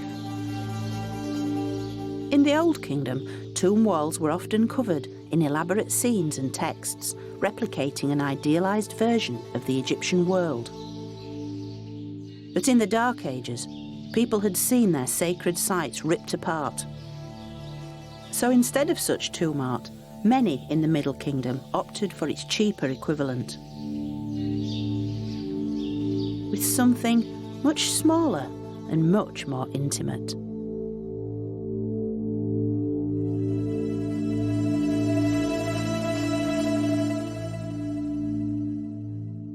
While these may look like children's toys, they were in fact made nearly 4,000 years ago to be placed inside Egyptian burials. Now, these wooden models were designed to provide the deceased with an eternal supply of food and drink in the next world. And so we have all the basics here, the Egyptian staples of bread, beer, and beef. So we have the bakers at this end, and they're grinding the grain to make flour, which will then be made into the bread loaves that are cooked in this fire. And the baker is in front there. The arms are quite damaged, but presumably shielding his face from the heat, as we know from other examples.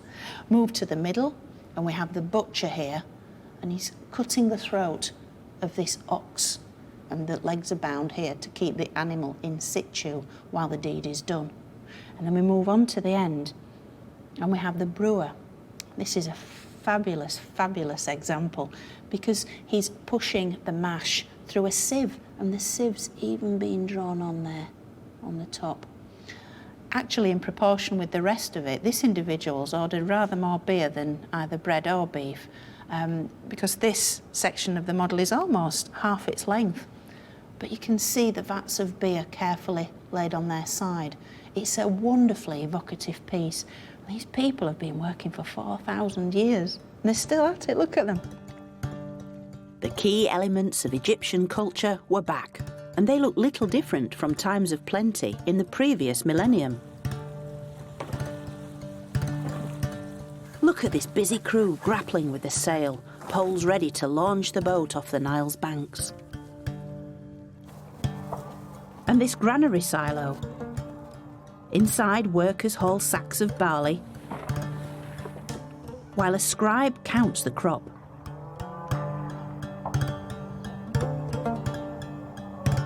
And of course, there are also female figures.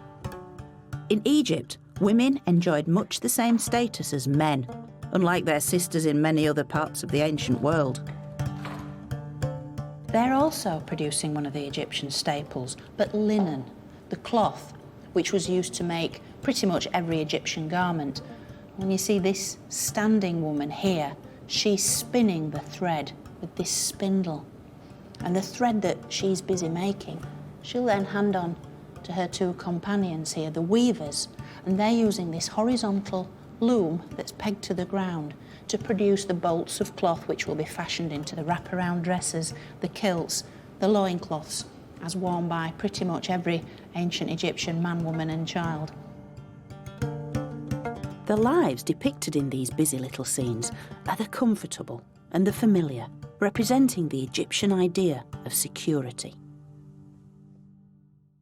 This isn't Tutankhamun's death mask, this isn't the finest piece of art you'll ever see, but that isn't the point. These are real people doing real jobs. This is ancient Egypt up close and personal. Order had been restored within Egypt, but the fears that once tore Egypt apart hadn't disappeared entirely. For now they were projected outwards, to the world beyond its borders. So Middle Kingdom monarchs, like stern old Sesostris III, focused on national security and wealth creation. Sesostris is infamous for his devastating military campaigns south into gold-rich Nubia. But he also opted for a more permanent kind of control by building castles. Now this is a map of southern Egypt and Nubia, which is modern-day Sudan, and where Aswan is, that was the border between the two. And Egypt maintained its control over Nubia through a series of forts. With around 8 of these built by Sesostris himself, these Middle Kingdom forts were within signalling distance of one another, along the southern Nile, down into Nubia. They were all part of a massive state building programme designed to subjugate the local population and maintain the flow of goods and people up into Egypt, particularly Nubian gold. Very few of these forts still survive.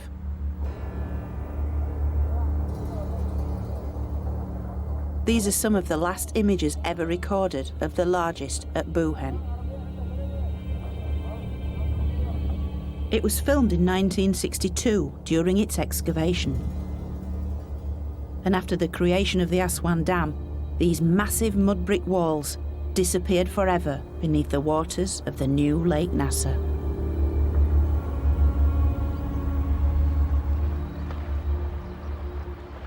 But Buhen isn't completely lost to us because the excavation records are kept here at the Egypt Exploration Society, and they reveal an unexpected aspect of Middle Kingdom Egypt.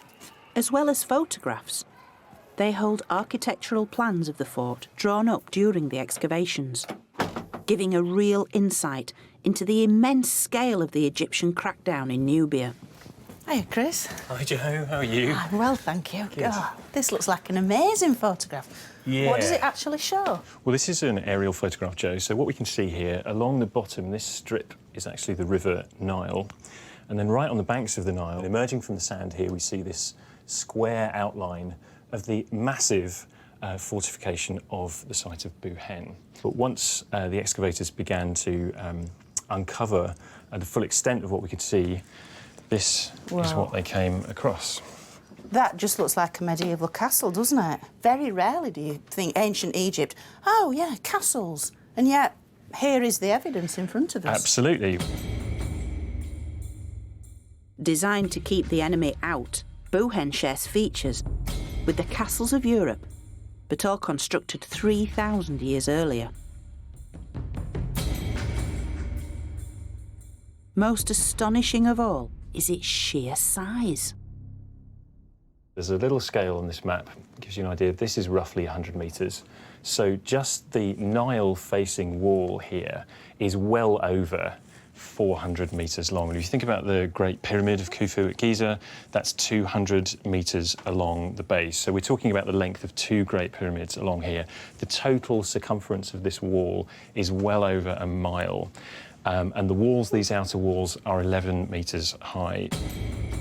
Inside which you could fit around 20 football pitches. Because as well as controlling the Nubian gold supply, Egypt intended to rule by intimidation. This is the Middle Kingdom's great monumental architectural statement. Pyramids, monumental tombs, were not really the kinds of buildings they needed. What they very much needed were these heavily fortified fortress towns to guard the frontier of their territory. When this fortress arrives in the barren, empty desert landscape in the Middle Kingdom, this would have been a massive statement. Something very, very big, powerful, strong, scary has suddenly arrived in the desert. So anybody travelling from Nubia north into Egypt has to sail past this, and this would have taken quite a while to sail past, wouldn't it? Absolutely, yeah. Imagine looking up, you're in a little boat on the Nile and you're looking up and up and up and up, yep. And you can see all these arrow slits, people training their arrows perhaps on you, just, you know you're being watched. It's that big brother mentality, isn't it? Exactly.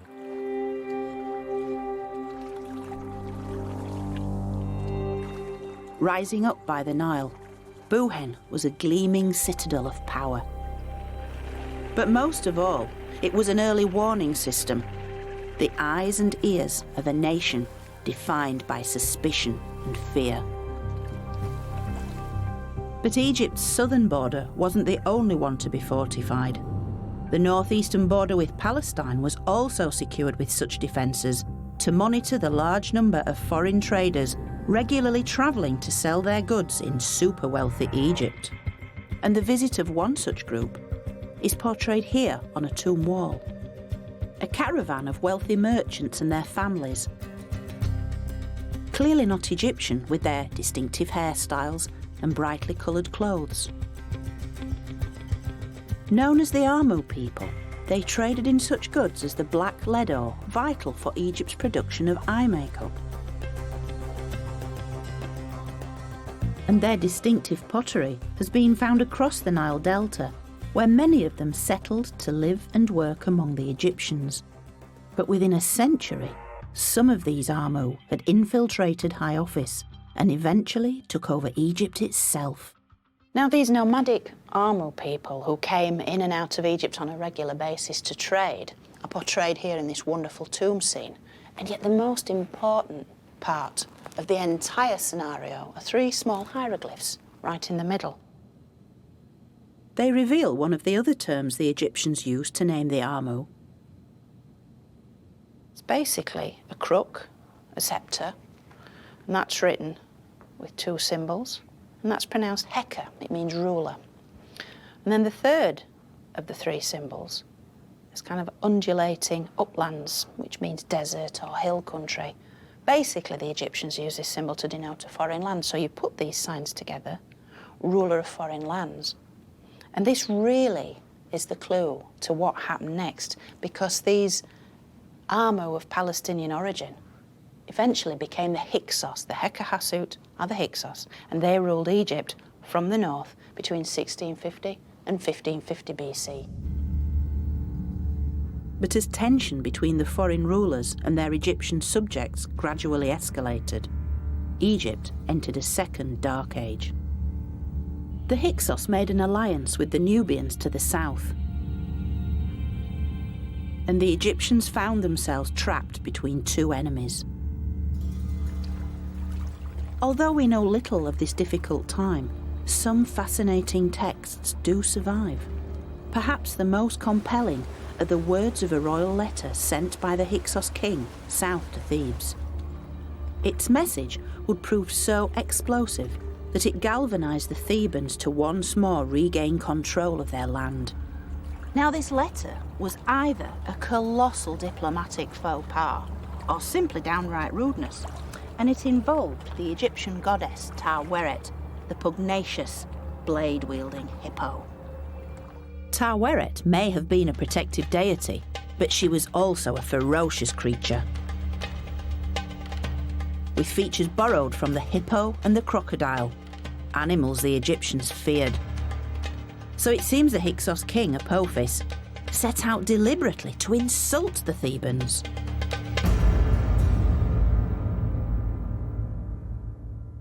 Now, the letter takes the form of a complaint in which Apophis is basically complaining that the bellowing of the sacred hippos in Thebes is keeping him awake at night. Expel the hippopotami from the lake. They do not allow me to sleep day or night because their noise is in my ear. Now, many have taken this to be a rather eccentric comment, but I think it actually alludes to the powerful women of Thebes. It seems that Apophis is actually comparing the wife of the Theban leader with the feisty hippo goddess herself. And soon, it will be the Thebans who would decide that the Hyksos had had their day. They had to go. And soon this war of words had escalated into armed conflict between the two powers.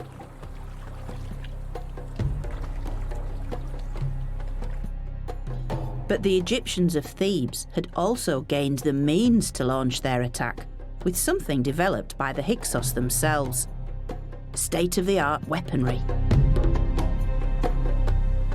In particular, a new kind of bow, known today as the composite bow. It would revolutionise Egyptian warfare. Wasn't it a lovely shape? It's a beautiful thing. This may look like a bow made of solid wood, similar to those the Egyptians had always used. But the secret of the composite bow is all down to the elements within.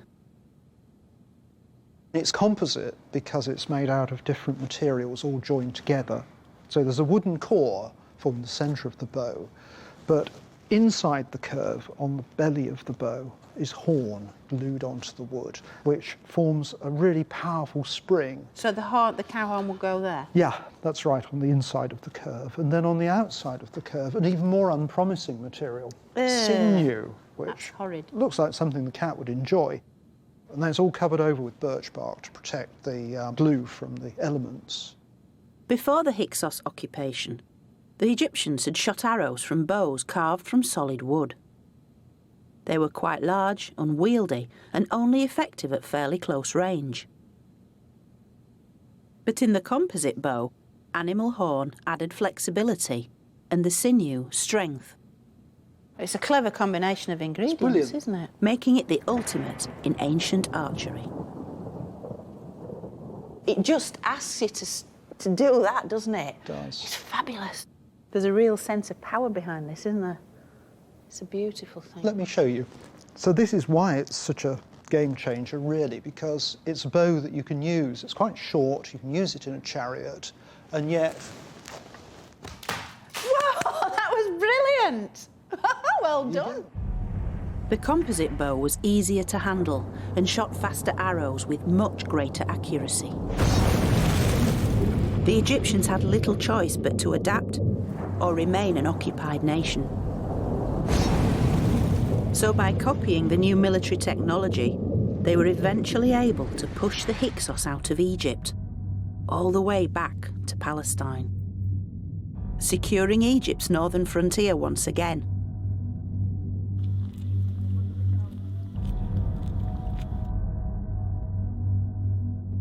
And when the new bow was used in conjunction with the other Hyksos introductions, the horse and chariot, the three combined to express the power and supremacy of Egypt's new Egyptian rulers.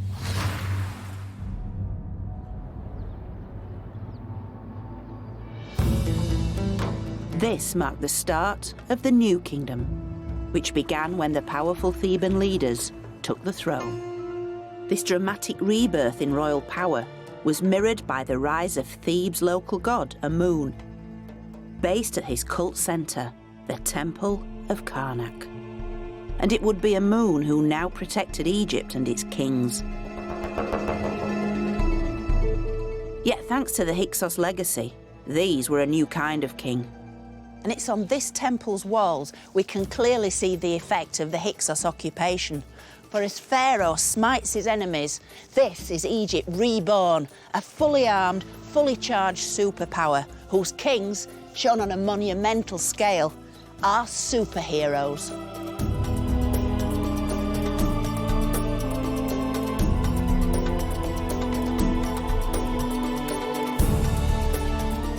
Over some 800 years since the Pyramid Age, Egypt's story had been one of upheaval, collapse, finally rebirth. The Egyptians had reclaimed their culture and entered a truly golden age.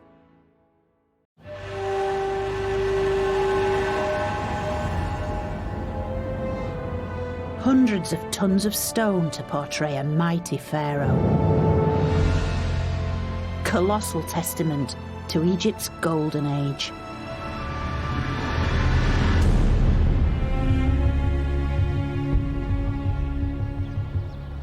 I think it's probably here at the feet of the Colossi of Memnon we get a real sense of who Amenhotep III was. In my opinion, Amenhotep III was ancient Egypt's greatest pharaoh. He presided over the zenith of Egyptian culture and civilization. He is the golden age. He is the epitome of everything that made ancient Egypt brilliant. The rise of this great civilization was powered by its extraordinary belief system, where the pursuit of the perfect afterlife was everything. Capable of withstanding disasters and dark ages, to then re-emerge as the most powerful empire in the ancient world.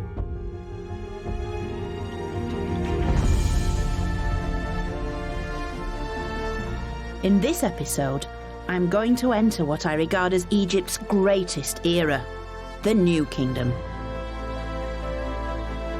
Whoa, what an amazing chamber.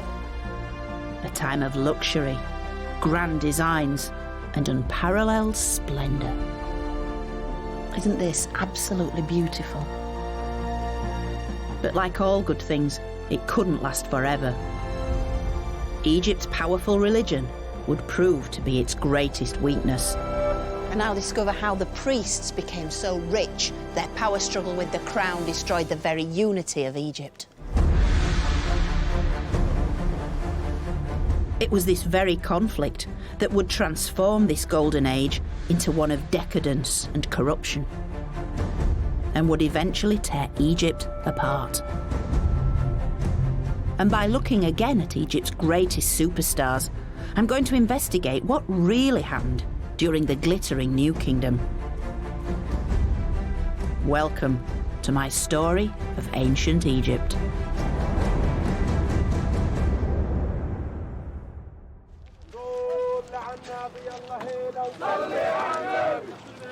The New Kingdom, nearly 3,500 years ago, and the time of Amenhotep III, when Egypt's expression of power and belief reached new heights of enormity. I've joined an international team of archaeologists for excavating just one of the vast monuments Amenhotep created, his funerary temple. Now, being here, you really get a sense of what it must have been like 3,500 years ago, when this place was a building site, much as it is today. All these statues all around, Amenhotep III's image coming up in their hundreds. And yet, as the archaeologists today assemble all these pieces, this is literally history coming out of the ground, piece by piece. In the Pyramid Age, royal tombs and funerary temples were a single complex. But 1,300 years later, the two were built separately, reflecting a new era of opulence epitomising the greatest dynasty of all, the 18th, the time of Amenhotep III. For centuries, pretty much the only visible remains of Amenhotep's funerary temple were his two colossal statues. Now archaeologist Dr. Hourig Sarouzian and her team are finally uncovering the full splendour of this once mighty monument. You touch and it's like glass. Yeah. Covering over 86 acres, this was not a tomb like the pyramids, but a huge complex, the largest funerary temple ever created. It's a massive, It's unbelievable. area. You have to imagine, this is only the major temple, the main temple. You have to imagine other temples, processional ways, Sphinx avenues, magazines, workshops, treasures, pools, gardens, priest house, administrative houses. All this was a big city in the capital. Overwhelming in size. This grand design was built as the place where his soul could be worshipped for eternity, while his mummified body was buried in the Valley of the Kings nearby. But during his lifetime, inside the temple, a permanent priesthood was employed, all ruled over by the pharaoh. Amenhotep's massive statues flanked the temple's main entrance. Beyond them lay a second pair, and then a third. Amenhotep's image repeated throughout the temple complex.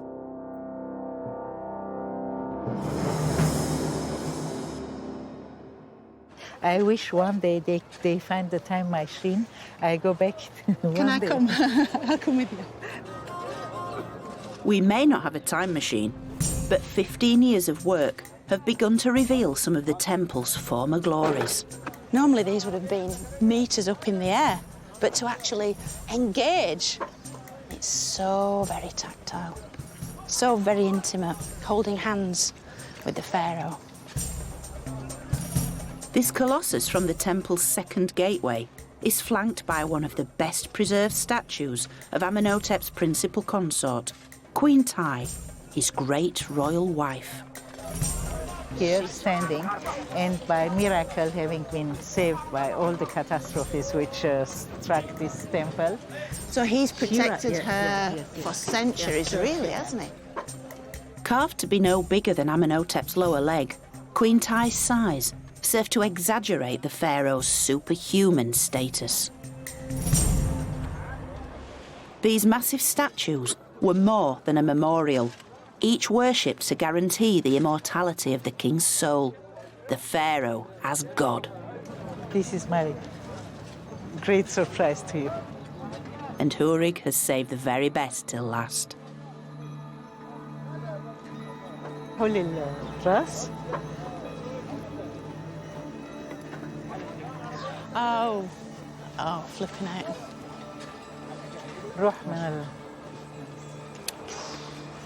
It's Amenhotep's head at 3 meters tall, carved from the finest white alabaster. Oh, don't know what to say. Over the years, I've seen many of his portraits, but rarely one as stunning as this. Look at it, look at his nose. Yeah.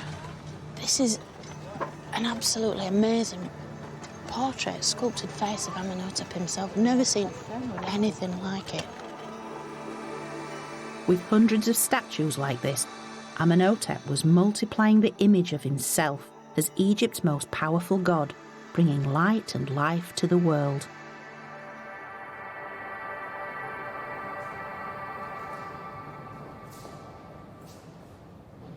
Because whoever controlled Egypt's religion controlled Egypt. And with it, a vast amount of wealth. Now, Amenhotep wore gold from top to toe, and he handed it out to his courtiers as gifts. But he also used it as a diplomatic weapon. Amenhotep's clever use of Egyptian gold is recorded on stone scarabs like this one. They served as the pharaoh's news bulletins, which he circulated around his empire with updates inscribed on their base. In this case, it was a new marriage of the king. It effectively records his marriage to a Syrian princess, a princess from the land of Mitanni. And it recounts how, having sent gold to the princess's father, he then sent out one of his daughters for the pharaoh to marry, so a kind of mail-order bride, if you like. It reports that her name was Kilahipa,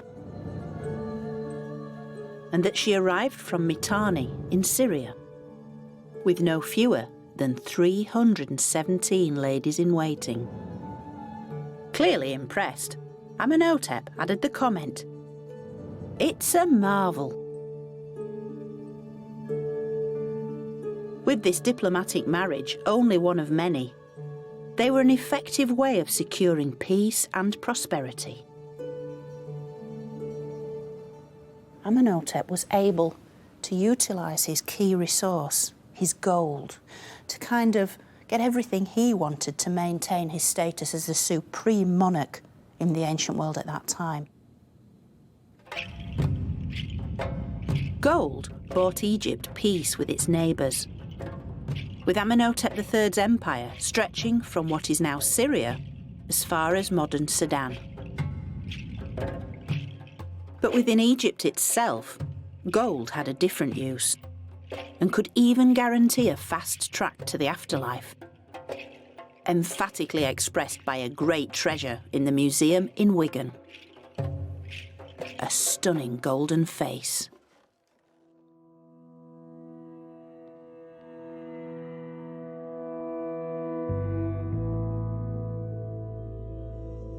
Originally part of a woman's coffin, her lifelike features were preserved to allow her soul to recognise her in the afterlife. Isn't this absolutely beautiful? Clearly the gold suggests to us that this was someone of very special, very high status, very wealthy. Although we can never know her name, she had clearly spent a fortune in preparing for her perfect afterlife. Covered in gold leaf, she stares out at us with eyes of alabaster and black obsidian. We can really see into the world, into the thought patterns of the Egyptians themselves, because as stunning as this face is, it was simply buried in a tomb, literally buried in a hole in the ground, not for human eyes, but to be seen by the gods and the spirits of the dead with whom this woman wanted to join. And that's why her skin is gold, because the gods had golden skin, and she wanted to be recognised by them as one of their own, taken into their eternal care. For the Egyptians, it was a special pact between themselves and the gods that made their country, made their empire so very powerful, so very special. In the Golden Age, this special pact shone more brightly than ever before, with Egypt's wealth poured into their faith in the afterlife. And with increasing amounts of gold accompanying the royal mummies, their tombs needed to be kept secure at all costs. So a secret burial place was established for Egypt's pharaohs on Thebes' west bank.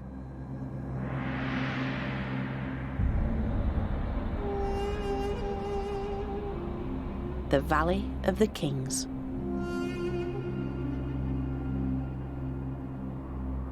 It was essential that each royal mummy was buried safely in their tomb, in a custom dating back to the beginning of time, because each one became a royal ancestor whose cumulative souls form the very essence of Egypt.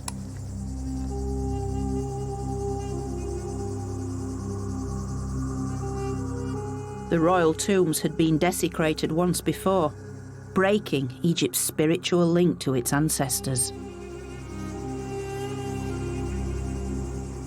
So to prevent this happening again, the pharaohs of the New Kingdom chose burial deep in this remote valley, where they could lie undisturbed in rock-cut tombs. And this became Egypt's most sacred place.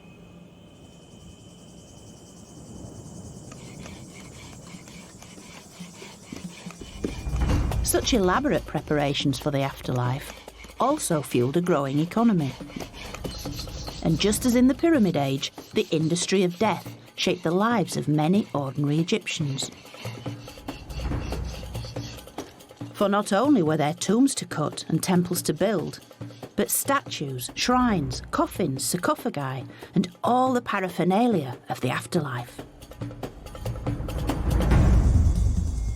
And with this came all the ingenuity of sourcing everything from alabaster to granite to gold.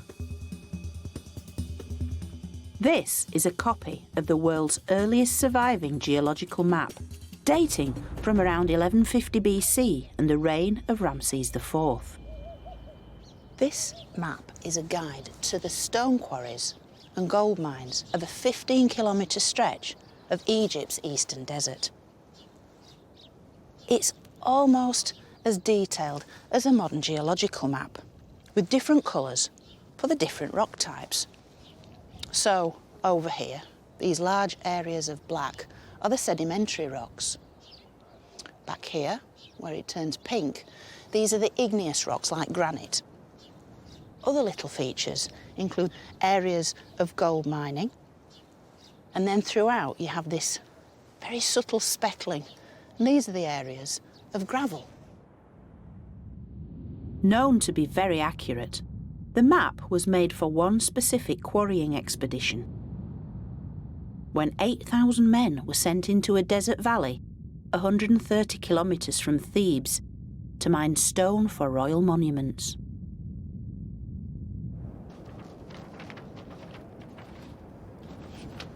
But what's special about this map is that it leads us to the ordinary people who were employed by the pharaoh to build the tombs in the Valley of the Kings. It was discovered by archaeologists at the workers' village of Deir el-Medina, a purpose-built settlement to house the tomb builders, architects, artists and scribes, together with their families. This would have been a bustling place, its streets full of children playing, deliveries being made, and all the colours, sounds and smells of everyday life. It's one of the workers who lived here who made the map.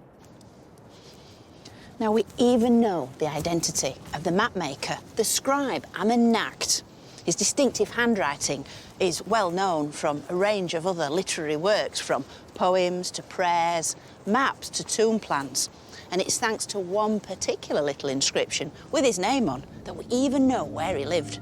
Amenhotep lived here. This is the scribe's house.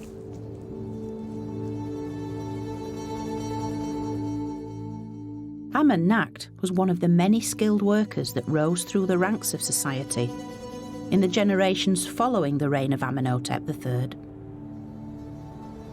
He became the head scribe of this entire village, so a very, very important man. And yet it's a very sad tale as well, because as he gets older, we know that his eyesight started to fail, because a prayer of his has survived in which he makes this very personal address to the local goddess Meret Sega, who lived at the top of the mountain up there. And he's imploring the goddess. He's saying, "My eyesight is failing. I see darkness by day." And for a scribe, for a consummate draftsman like Amenhotep, how sad that would have been. Here, Amenhotep prays to Meret Sega, both of them symbolically portrayed without their eyes. It's hard not to resist this image that as he got older and more infirm, he would have gone up the steps to the flat roof, with failing eyesight, try to focus on the job in hand, trying to mix his paints, apply the lines and the words and so forth, and needing the full sun on a day like this just to get through the working day. But just like his predecessors who built the pyramids, Amenhotep would have felt a sense of greater purpose. We can imagine him and his neighbours in Deir el-Medina working towards a single aim, creating the royal tomb. The New Kingdom pharaohs had created a new image for themselves, elaborate building schemes requiring new towns full of workers, a strong economy supporting an ever grander vision, both for this world and the next.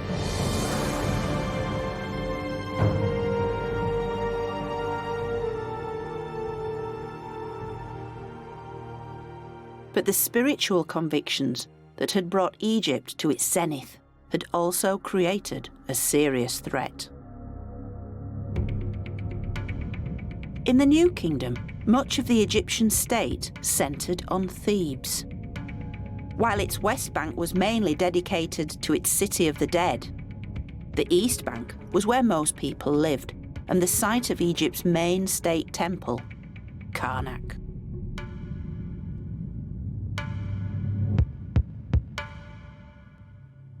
As Karnak was rapidly becoming the largest religious complex of the ancient world, its influence grew exponentially.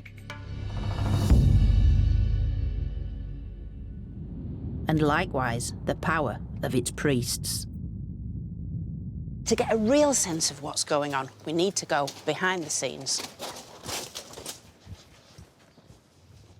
So welcome, Mona. Thank you.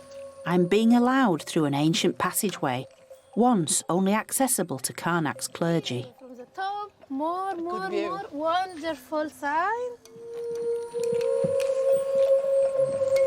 It leads to the top of the temple's main gateway and gives a view of Karnak not many get to see.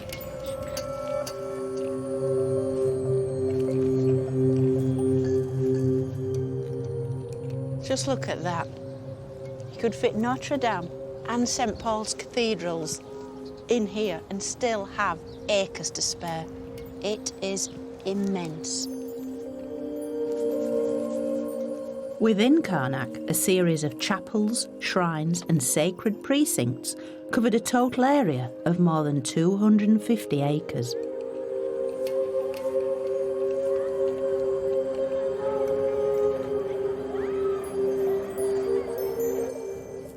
This was Egypt's religious heart for almost 2,000 years. The reason why Karnak is so vast is that every pharaoh poured so much of their wealth into this temple. Their gold and their spoils of war all filled the temple's coffers. And each pharaoh also wanted to build their own halls, shrines and obelisks in an attempt to outdo their predecessors, and yet all to the greater glory of Karnak's chief god, Amun. Over the course of centuries, Amun had risen from a local Theban god to Egypt's state deity. And his worship was the engine that fueled the nation. So every pharaoh had to keep Amun content, offering him their wealth and tending to his every need. And this privilege fell to Karnak's high priest and was performed in the temple's inner sanctum. Secret ceremonies at which the only others permitted were the royals. Here we are, in the very heart of Karnak Temple. This is where the god lived. The god himself lived inside his sacred statue. The original wouldn't have been much bigger than this, would have been solid gold. It would have lived inside a little golden shrine, sealed by a pair of small doors. Each morning the high priest would come in, he would awaken the god's spirit, He would greet him, he would wash him, anoint him with perfume, apply his eye makeup, and then dress him in various linen outfits, apply the small pieces of jewellery to the god's statue, and then the god would proceed to enjoy his day. Amun received daily meals of the finest foods, roast meats, bread, fruit and vegetables, accompanied by wine and beer. Clouds of incense would drive away evil forces, and musicians and dancers entertained him. And by keeping their most important deity content, it was believed that Amun would in turn make the Nile flood each year, make the sun rise each morning, and maintain Egypt's supreme status.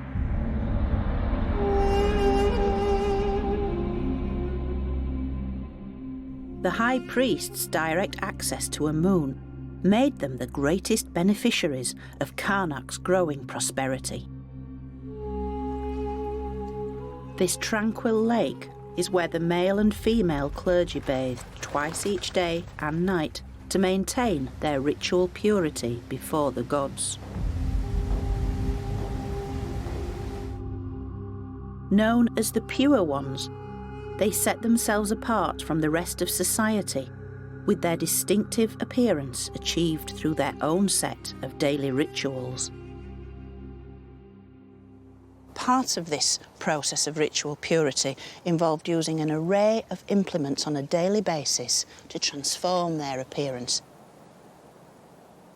And one of the most important things they did, they had to remove all body hair, male and female clergy, using razors like this. So every day having to shave their heads and their entire bodies, keep them free from lice and all these kind of things which would have inhibited their sense of cleanliness. It was essential that they also had a very clean mouth because they'd be speaking the words before the god. And so they used something which is quite a modern thing. Basically natron salt, a kind of bicarbonate, rather like a modern bicarbonate toothpaste, which would get their teeth nice and clean. Scrupulous not only with dental hygiene, they wore reed-woven sandals and robes of pure white linen.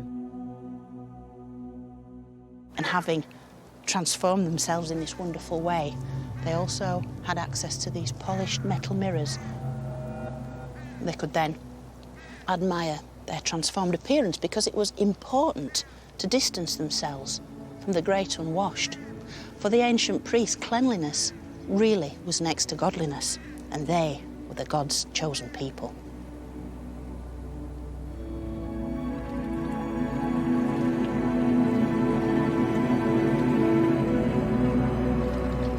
As the wealth and power of Karnak's priests grew, their authority over Egypt began to rival that of the king. Karnak's priests had far-reaching influence, active not only by day, but also by night. One of these priests was called Nakt.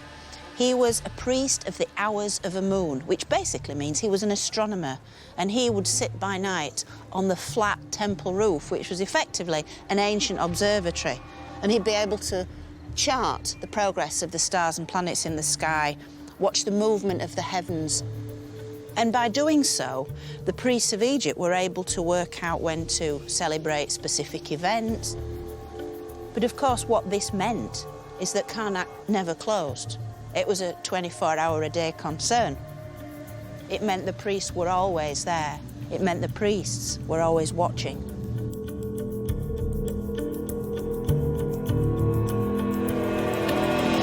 Fully aware of the potential threat posed by the Karnak clergy, Amenhotep III employed his own relatives in the temple to guarantee their loyalty. But such subtle means of control were about to evaporate. Enter a new pharaoh, Akhenaten. Son and heir of Amenhotep. But unlike his father, Akhenaten was no diplomat. His zealous ambitions would soon plunge Egypt into an age of political and religious extremism. Early in his reign, Akhenaten found a swift way to stamp his authority on the priests by building a controversial new temple complex at Karnak. Now, what we're looking at here is something very, very unusual. It's part of a wall from Karnak Temple, but not the traditional part of Karnak Temple. It's a section that was built a little way beyond, and it was a new revolutionary building. It wasn't built like the old-style Karnak in huge, big, monolithic blocks of stone, but these small, easier-to-handle blocks, which meant, of course, it could almost spring up overnight. But most shocking of all were the images that this new temple portrayed. Akhenaten had begun to dismantle Egypt's traditional religion and replace its many deities with a single god. If you look very carefully, the images are very different to what went before. Amun is nowhere present. The god of Karnak himself isn't represented in his own temple because the god shown here is a form of the sun god called the Aten. And you can see the multiple rays coming down, ending in human hands, giving their blessings to the main figure here. And it isn't the high priest of Amun. Pharaoh Amun's priests were no longer in control at Karnak. And Amun himself was now replaced by the Aten sun god. In fact, life in Egypt was turned on its head. And whereas previously courtiers would bow very low before their monarch, now times had changed. These people have their faces in the dirt before Pharaoh. They're lying prostrate before him. This marked the beginning of a new age. It was an age when the only way to reach God was through his intermediaries, twin monarchs, Akhenaten and his wife and co-ruler, Nefertiti. And when the priests objected, the royal couple closed Karnak, sacked its priests and seized its treasury. They then moved their whole court 400 kilometres downriver from Thebes and in less than 10 years built a brand new city.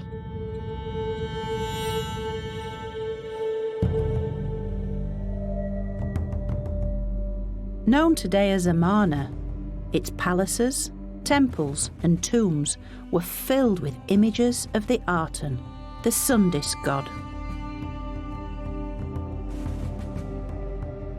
Gone were the multiplicity of gods to worship. Now it was the sun that was celebrated each day with hymns, prayers and offerings presented on a truly lavish scale.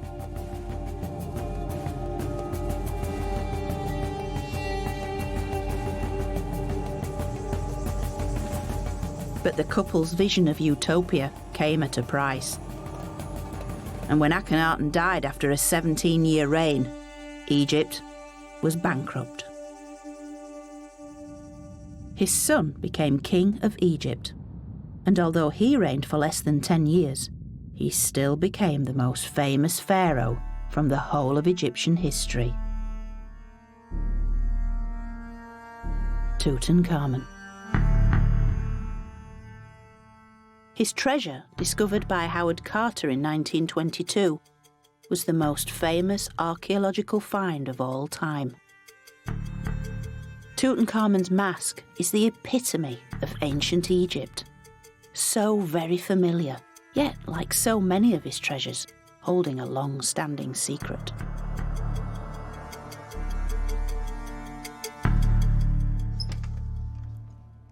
I've come to Oxford University's Griffith Institute to examine the most detailed records of his burial. So in this first stack, these are all Carter's notes, diaries, journals, and then right at the bottom down here, we've got all Harry Burton's original glass negatives. Captured on delicate glass slides, these are the original negatives taken by Howard Carter's photographer at every stage of the 10-year excavation. So this shows the very first view they had of the mummy. They reveal Tutankhamun's burial in a way not usually seen, for this is the linen shroud over his third innermost coffin. This is as if the embalmers have just finished. The family have laid their wreaths and floral tributes before the lid finally went on. What a privilege to actually see this in black and white. Wow. That's pretty profound, isn't it?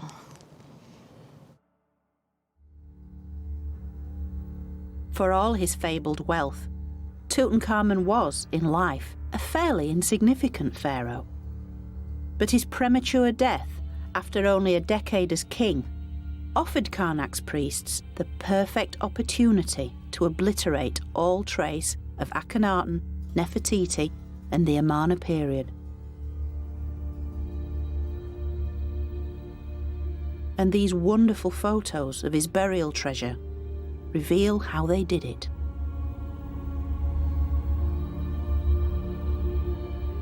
On his famous golden throne, Tutankhamun and his wife, Ankhesenamun, are depicted together. But all is not what it seems, as recent research has discovered. We look at the back of the Queen's head, where her wig originally was. It's been slightly cut down there. The same with Tutankhamun's crown. A new crown has been added here. So it's little things like this, because headgear, regalia, was crucial in identifying these royal individuals. By altering the images, the throne had been customised for Tutankhamun. But the biggest giveaway as to whom this once belonged is in the deity that looms large above the king and queen. So although Amun is also named on this throne, it's the Arten sun disk that does take centre stage and really does cement this piece as a royal throne from the Amarna age. So it seems that the two figures once believed to be Tutankhamun and his wife were originally Akhenaten and Nefertiti. Another clue comes from the most famous artefact from ancient history, the golden mask of Tutankhamun. Or is it? Recent research has zoned in on one long overlooked feature, and that is the decidedly pierced ears, because it's been suggested that this mask was originally made for someone else. The research suggests that Tutankhamun wouldn't have worn earrings beyond childhood, so by the age of 20, when he died, he would not have been portrayed with pierced ears. This mask was not made for an adult male pharaoh. Indeed, when the gold has been compared, the face is made of completely different gold to the rest. Evidence of soldering is clearly visible on the mask. It now seems as if Tutankhamun's own face was effectively grafted on to the mask of a previous ruler who had pierced ears for earrings, a previous ruler who may well have been a woman, who may well have been Nefertiti.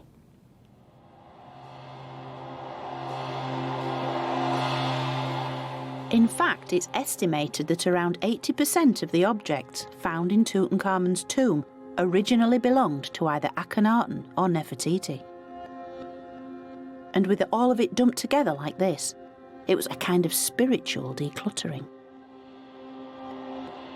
As far as the priests were concerned, all this was tainted gold, and so the burial of Tutankhamun was the perfect opportunity to bury the unwanted past forever.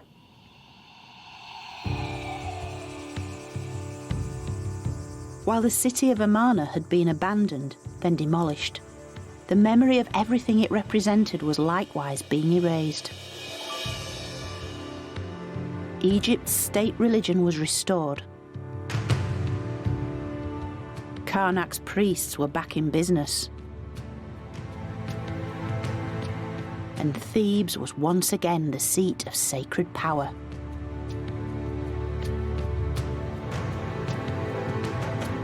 And now the next dynasty of the new kingdom was in control.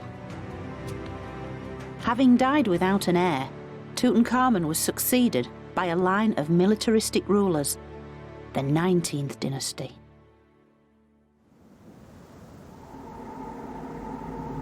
With no direct royal ancestry, the new dynasty needed to reconnect with Egypt's illustrious past. So it reinstated traditional beliefs in a renaissance led by one of its most influential rulers, Seti I. His tomb in the Valley of the Kings is the largest pharaoh's tomb ever created here. Currently closed to the public, I've been given special permission to explore this labyrinthine treasure. The tomb's inviting us down, further down into the underworld, and it's just drawing us into the darkness. It's a really, really deep tomb, this. It's 174 metres of corridors and chambers, all chiselled out by hand, and covered from floor to ceiling in some truly spectacular scenes. Whoa, what an amazing chamber. Absolutely filled with little gold and twinkly stars. But the walls of Seti's tomb carry a clear message, demonstrating the return of Egypt's traditional deities in full force. And here we see him, Seti, with the gods.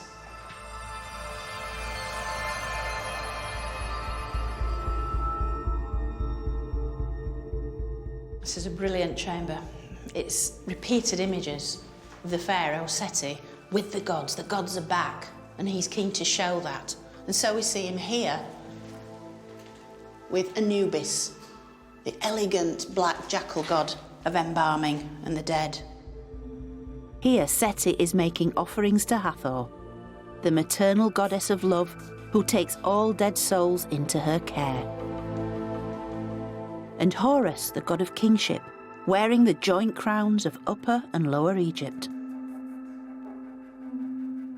Then Seti makes the strongest connection with Egypt's past in the portrayal of the ultimate deity in the tomb, Osiris, god of the underworld. He represents every single pharaoh that's gone before Seti.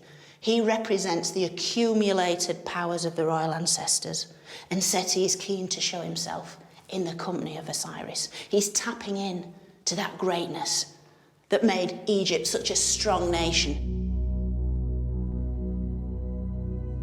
Every image, every hieroglyph in Seti's tomb harks back to the golden age of Amenhotep III. And continuing with this golden legacy, Seti's reign was a true renaissance of art and culture, with the ultimate jewel in his tomb, his burial chamber. That is absolutely superb. This is really incredible. It's taking that nighttime sky motif and really, really running with it. This is the night sky as seen through the eyes of the astronomer priests. And this is where the royal mummy would have lain in its alabaster sarcophagus, allowing Seti's mummy, Seti's soul, to look up at this spectacular ceiling.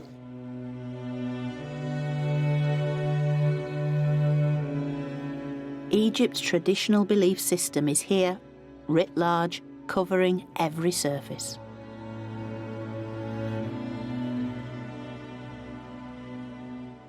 Egypt was back. Seti had brought back the days of glory. It's as if the Amarna period had never been. And for the average man and woman in the street, that was a wonderful thing, because order had been restored. Chaos had been brushed away, and everything was all right with their world.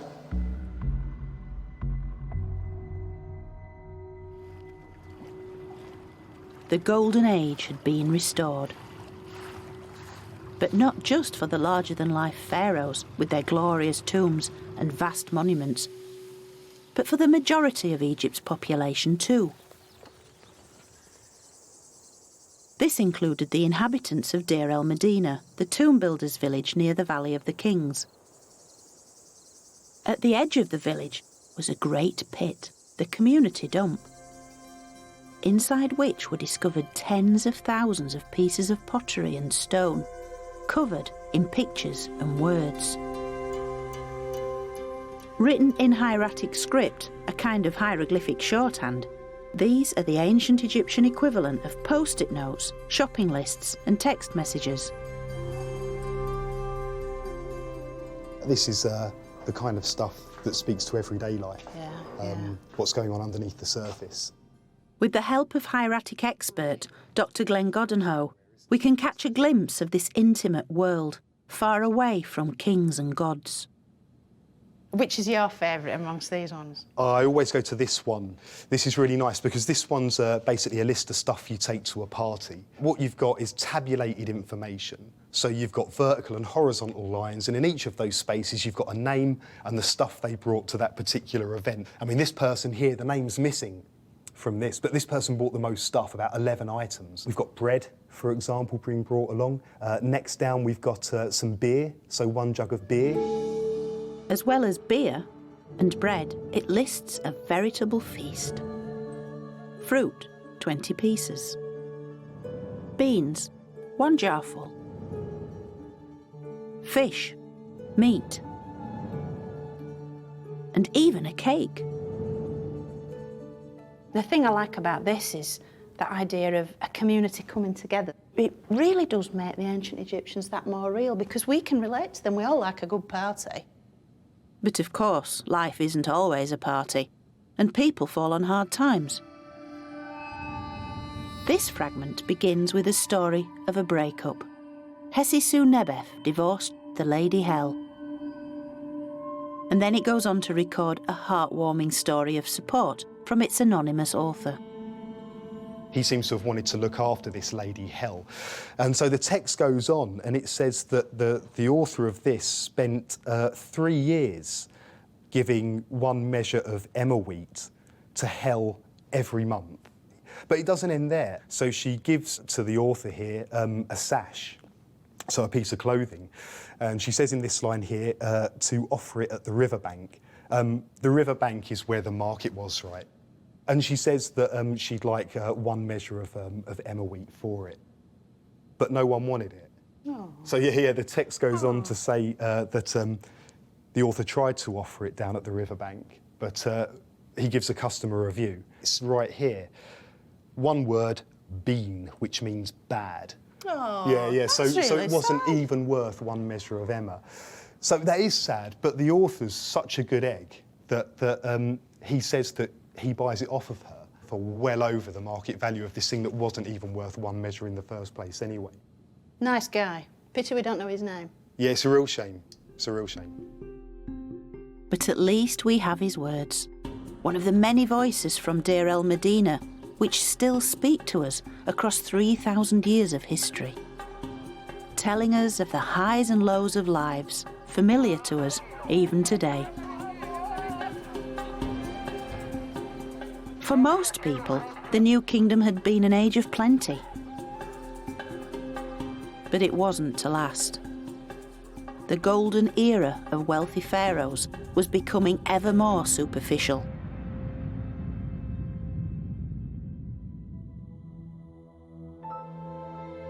Seti's son, Ramses II, was Egypt's most prolific builder. Overspending on ever more ostentatious monuments, the best known of which was his temple at Abu Simbel. But such over-the-top building projects emptied the royal coffers, as did a series of costly foreign wars. So by the time of Ramses III, the cracks had certainly begun to appear. As inflation increased, supplies in the state granaries ran low. So the grain which formed the monthly wage rations of state employees like tomb builders and artisans was no longer paid when due. and it sparked the first recorded labour strike in history. It happened in 1155 BC, when the tomb builders began to complain that their food supplies hadn't been delivered. And when it happened again the following month, they simply downed tools, marched to the nearest temple, and shouted, "We are hungry." To make sure their grievances were heard, they staged a sit-in at the temple. But the state's response only added insult to injury. Local officials could only hand round a delivery of pastries, not much use to anyone. The indifference of the authorities provoked many more weeks of protest. Their grievances only increased, and soon the striking workers had taken to shouting out at passing authority figures, including the mayor. The workers were finally fobbed off with enough supplies to shut them up in time for the pharaoh's Jubilee celebration to pass by, unhindered by trouble. But the striking workers had highlighted the waning power of the monarchy, with the pharaoh now served by an increasingly inefficient and corrupt bureaucracy. The glorious bubble of royal extravagance finally burst. And the pharaoh's rivals were waiting in the wings. The priests of Karnak. Having grown powerful through the revenues given to the gods they served, the writing for the royals was quite literally on the wall. And you can see what I mean in this little-known part of Karnak Temple.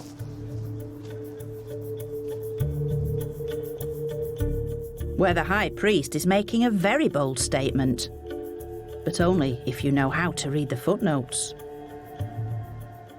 Now this is a fascinating scene. We have the pharaoh, Ramses IX, and he's facing his high priest shown here. But there's something extraordinary about this scene, because for the first time, the pharaoh and the priest are shown on exactly the same scale. They are the same height. That's why the priest is looking so pleased. He has his arms raised as if in triumph, because these guys are so clever. They've actually got the pharaoh standing on a box. So he's a fraction higher, and yet in reality, they're the same height. This really shows that the priests are in power. They're basically saying to the king, we are the same size as you. Therefore, we are as important as you are.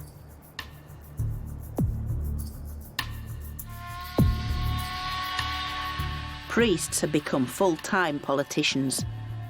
Vying with the throne for power, they destabilised the balance between church and state, the relationship on which Egypt's entire culture depended.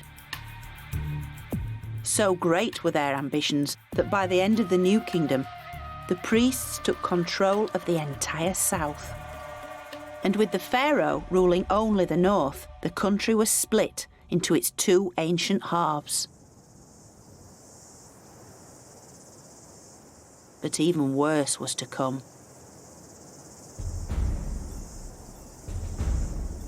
It's at Medinet Habu, Ramses III's funerary temple, that we can find out just how little interest these politician priests now had in the royal afterlife. They were only concerned with their own status and their own wealth.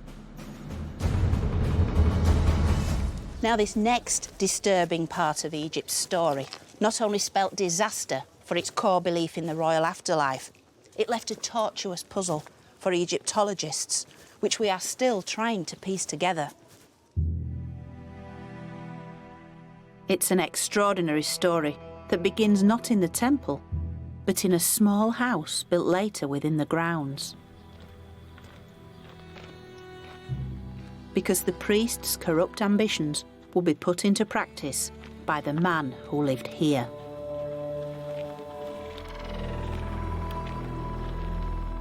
His name was Tutankhamun, and as necropolis scribe, he worked in the nearby Valley of the Kings.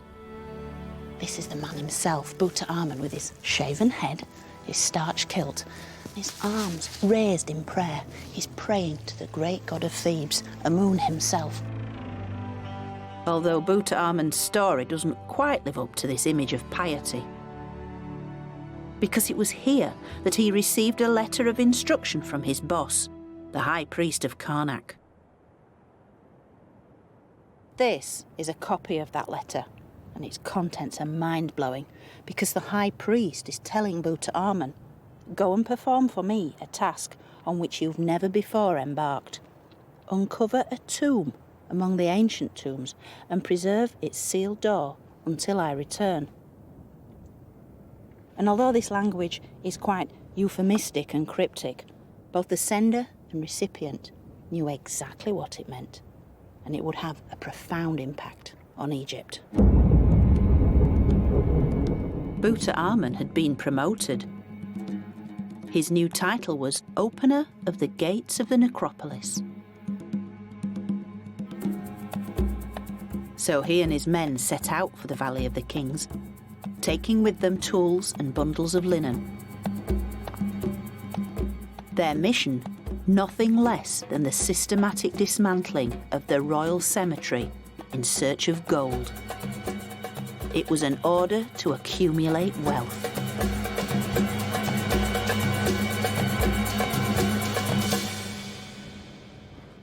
Tomb robbing itself was nothing new in ancient Egypt. But what's different about this looting is that it's an order from the ruler of Upper Egypt, the High Priest himself. This is looting sanctioned by the state.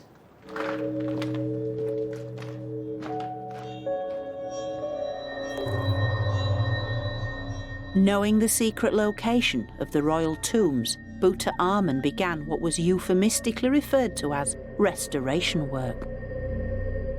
The final taboo was about to be broken. So, Tutankhamun and his men set to work. They break open the seal of every royal tomb. They move the lid of the sarcophagus, take out the royal mummy in its nest of gold coffins, and proceed to unwrap each one. Next, they strip them of anything of value: gold masks, jewellery, and amulets, all taken for the temple treasury. As for the mummies, they're rewrapped in fresh linen and all buried together. For the cash-strapped priests, these royal tombs were no longer inviolable, but little more than a series of dead bodies resting amidst the gold they needed to achieve their political aims. So for 20 years, this very tomb became one of Tutankhamun's rewrapping workshops, where archaeologists found fragments of the gold prized from royal coffins, traces of the lost treasures of numerous pharaohs.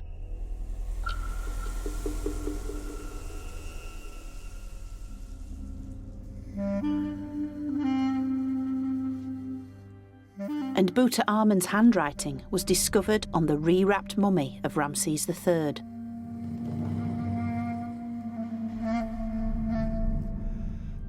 With no regard for the sacred, even the great pharaoh Amenhotep III ended up repackaged in the coffin of Ramses III, covered with the ill-fitting lid of Seti II.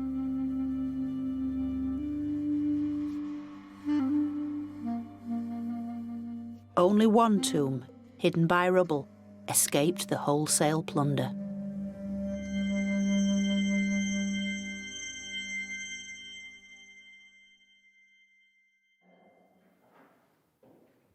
Yet the ultimate violation of ancient Egypt's soul was now complete.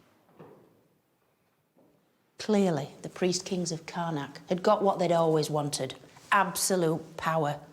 No longer interested in the royal ancestors, who were simply a source of revenue to be robbed and discarded. The devout had become cynical, and the royal afterlife, nothing more than an illusion.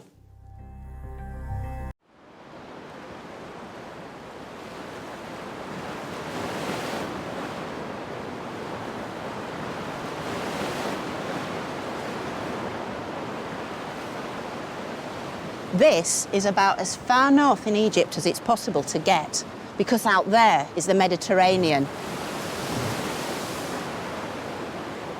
To my west is Libya, to my east Palestine and Arabia, while Egypt itself lies down there to the south, 1,000 kilometres of desert cut right through the centre by the mighty River Nile.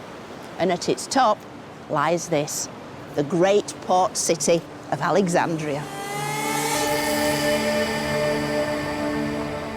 It was ancient Egypt's last and most influential capital. It was a city of great power, wealth and luxury, the greatest in the world. Alexandria was also home of one of Egypt's most famous pharaohs, Cleopatra. The final ruler of a Greek dynasty and the last in a long line of foreign invaders who'd each claimed Egypt for themselves, seduced by its legendary splendours.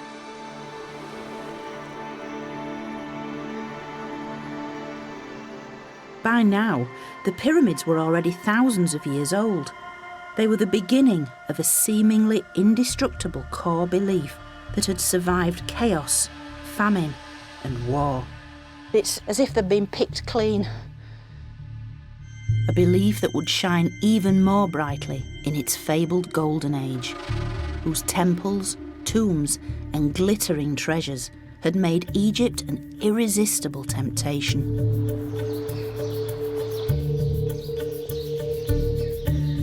As jealous foreign rulers eyed a weakened Egypt, how could it survive successive waves of foreign attack? But Egypt had a secret weapon, a culture so strong and deep-rooted that it seduced and then absorbed all who would claim it as their own.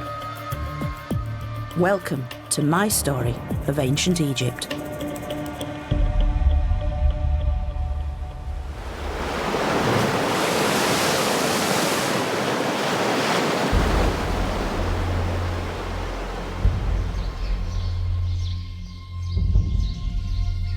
Throughout the first millennium BC, Egypt faced wave after wave of foreign invaders. But in the face of such a strong and long-lived culture, all who would try to take over Egypt would themselves be taken over.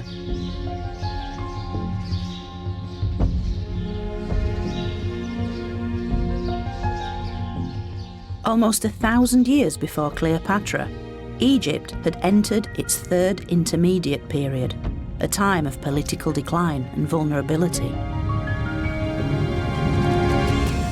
For it's the beginning of the 22nd dynasty, around 945 BC.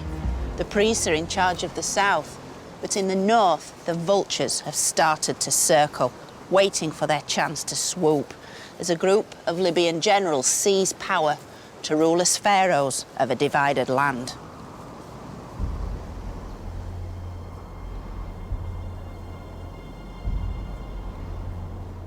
In many ways, Egypt's waning power had been triggered by a loss of faith.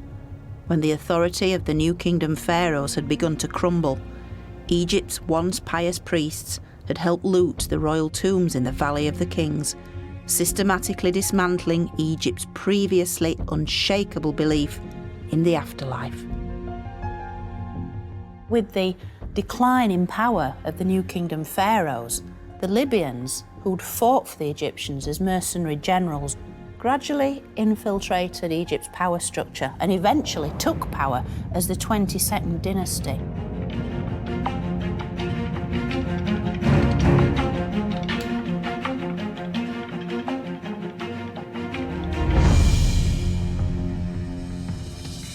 The first king of the 22nd dynasty, Sheshonq, had a number of sons who helped him keep control of Egypt, one of whom was called Nimlot, and these are the bracelets of Prince Nimlot. Egypt's Libyan rulers understood that looking and acting Egyptian would help to keep the country under their control. These beautiful bracelets are just a tiny fraction of the golden treasures created for Egypt's Libyan royals, who on the surface at least upheld many of Egypt's most sacred traditions. They are portraying the very small figure of the god Horus, who symbolised Egyptian kingship, shown as a young child emerging from a lotus blossom. and on either side is protected by the rearing cobras, the royal uraeus symbol. Yet in some ways, these images are simply window dressing, lip service to ancient Egyptian traditions in order to claim a greater prize. For the Libyans had organised nothing less than the state-sponsored plundering of Egypt's royal tombs. They were so transfixed by the wealth, by the gold, by the bling of ancient Egypt. They wanted it for themselves, and over their several centuries' rule, while they appeared to look like pharaohs and to rule as pharaohs, Egypt never feels to have been a cohesive, united kingdom. They weren't Egyptians at heart, and that's really what mattered. In many ways, Libyan rule was destined to fail, because even if they were militarily superior, their adoption of Egyptian culture was at best superficial and was insufficient to unite the country. In the north, the squabbling Libyan elite fought amongst themselves, while in the south, the Egyptian priesthood, including yet more Libyan princes, still clung to power. A fragmented Egypt was easy pickings for any would-be invader. Egypt needed a regime that could reconnect with its most powerful asset, its history. And by 747 BC, that's what happened, when the Kushite rulers of Nubia made a direct spiritual connection with Egypt's glorious past. Now, the Kushites were Egypt's southern neighbours in Nubia. And from time immemorial, they and the Egyptians had kind of battled around the sort of southern border of Egypt. By the 8th century BC, however, the Kushites had the upper hand. They were fervent believers in Egypt's traditional gods, in some ways making them more Egyptian than the Egyptians.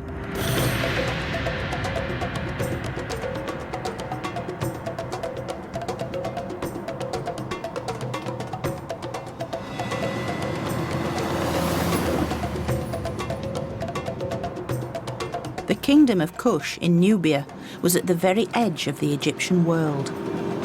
Having been repeatedly conquered by Egypt, the Kushites had been hugely influenced by Egyptian beliefs.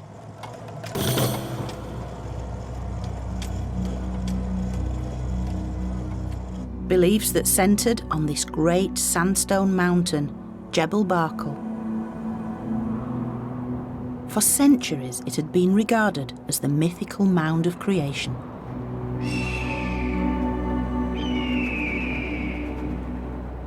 The mound from which Egypt's great creator god, Amun, was born.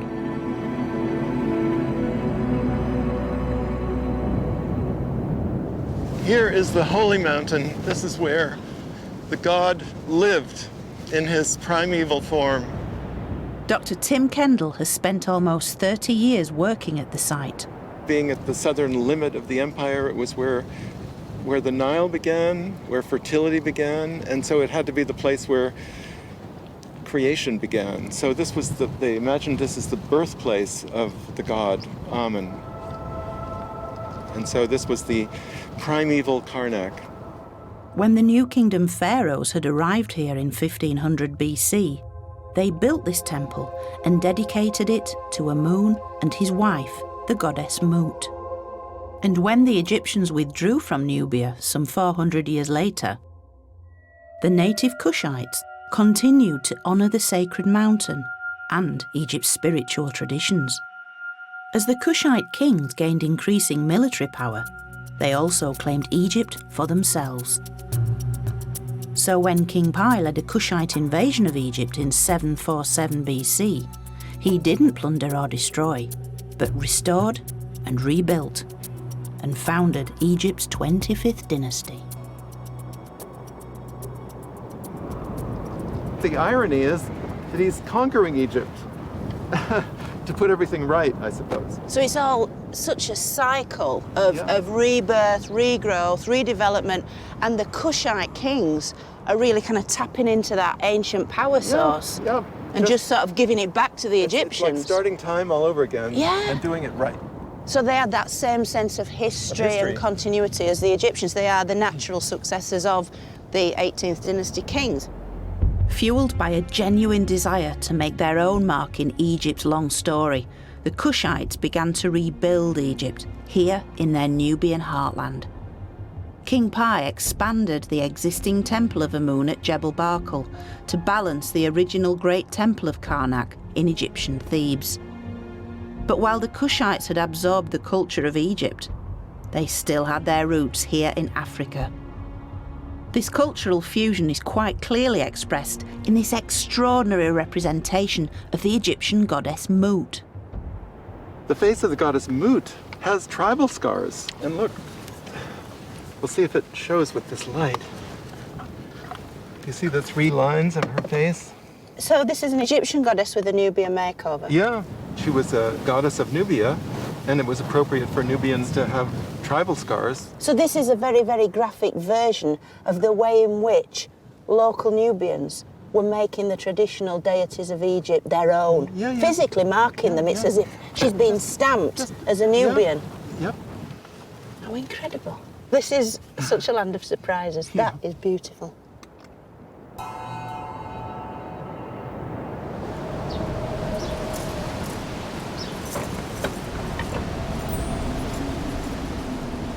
Yet this land of surprises has something else in store too. Gale-force winds whip up the worst sandstorm in years. It's a powerful reminder that the ancients would also have had to deal with such dramatic natural phenomena.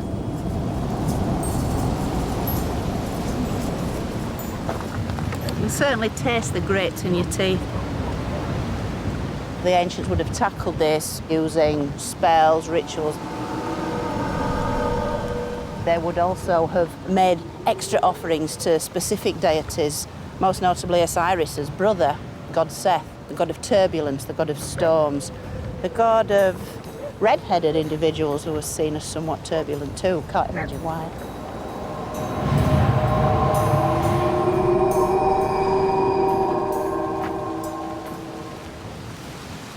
I'm seeking shelter in this shrine cut into the mountain by Pi's son Taharqa, which is currently undergoing major restoration by an Italian mission.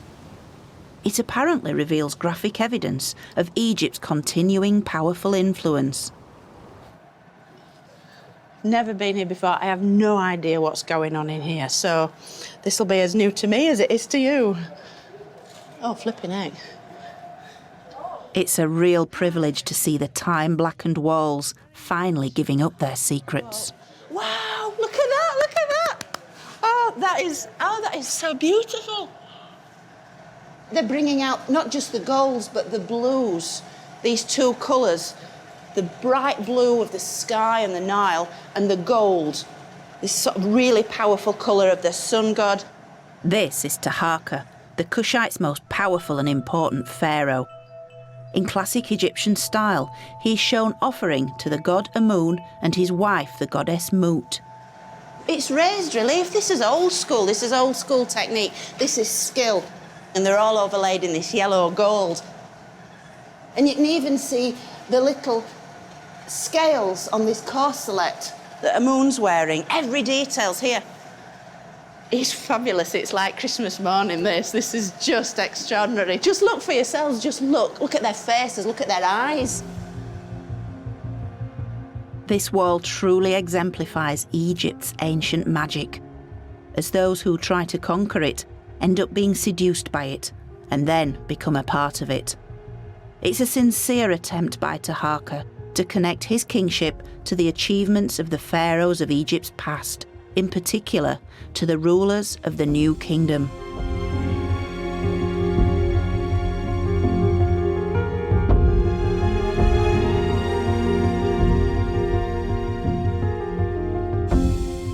So although history records that Taharqa conquered Egypt, this scene reveals it's actually Egypt that conquered Taharqa. It's as if the Egyptian identity will always win out, no matter what. So much so that Taharqa is even shown with the ram's horns of Amun, identifying him as the son of Egypt's god of gods. These were worn by Amenhotep III in Luxor Temple in the 18th dynasty. They were later worn by the great Alexander to show he too was the son of Amun. And here we have Taharqa in all his finery, in all his splendour.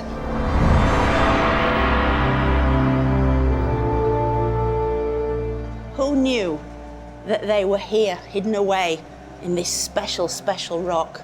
We've come to the heart of Jebel Barkal now. We've come to the heart of Egyptian religion, because this is the very birthplace of Amun himself, and here he is, just for us, right now, emerging from the walls. Very few people have ever seen this.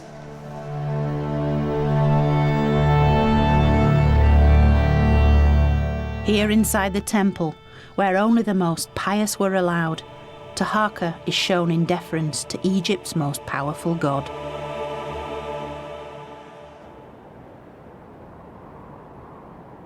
And outside on the mountain, he exhibits his devotion on a truly monumental scale by embellishing the very top of its pinnacle. 180 metres tall and 11 metres from the cliff face, it seems completely inaccessible. But Taharqa pulled off an incredible technical achievement.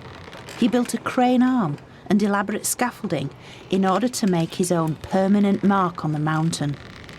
What he did was he made an inscription for himself commemorating his victories east and west, and then underneath his men set a small statue of the king, and they covered the inscription with gold.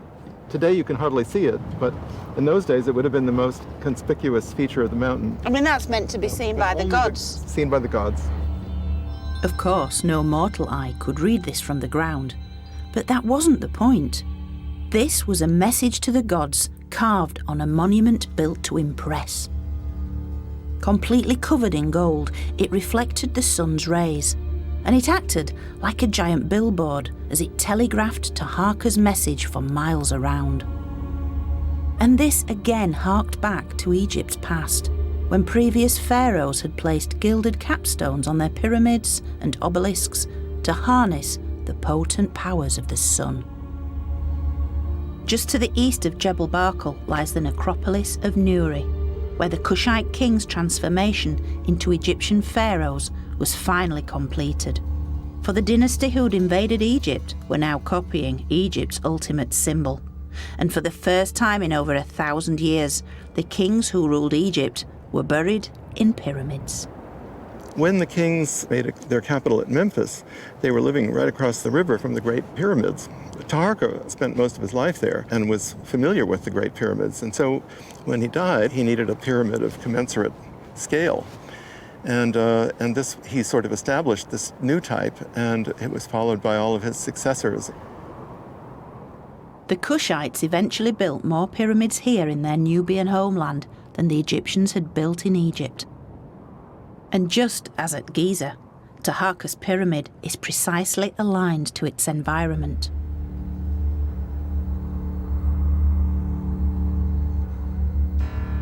For on the exact day when the Nile flood begins to recede, the sun sets just like this, directly behind the Jebel Barkal pinnacle. Yet only on this specific day, and only when viewed from the top of Taharqa's pyramid. That is totally impressive. Not just a skill, a feat of engineering, but such devotion to the gods. Gods, observing nature. Yeah. I mean, it would take a huge amount of observation to get the position just right, to get the day just right. Surrounded by these pyramids, the images of Amun and Mut and their monumental temples, it's easy to forget that the Kushites were actually a foreign power who'd taken Egypt by force. Yet it's almost as if Egypt was taunting its invaders. While you may try and dominate our land, our culture will ultimately dominate you. And as such, the Kushites left a legacy of renewal and resurrection. But like all Egypt's conquerors, the Kushites' moment in the sun was fleeting, for their 25th dynasty lasted but a century as a far more ruthless and ambitious power now invaded.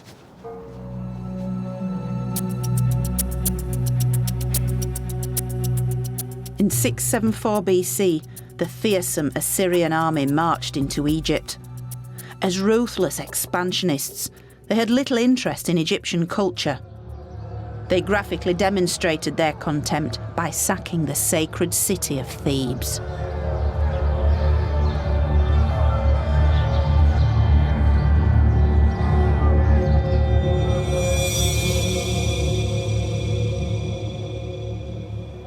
The Assyrians, unlike the Egyptians, they're interested in expanding their empire and really taking over other parts of the world, and they do that by violence. This very un-Egyptian bronze helmet was discovered in Thebes. It is one of the very few objects that reveal the Assyrian takeover of Egypt. Despite possessing equally powerful iconography of their own, the Assyrians had little time to leave their mark. They simply stamped their authority upon Egypt by trying to rip out its religious heart.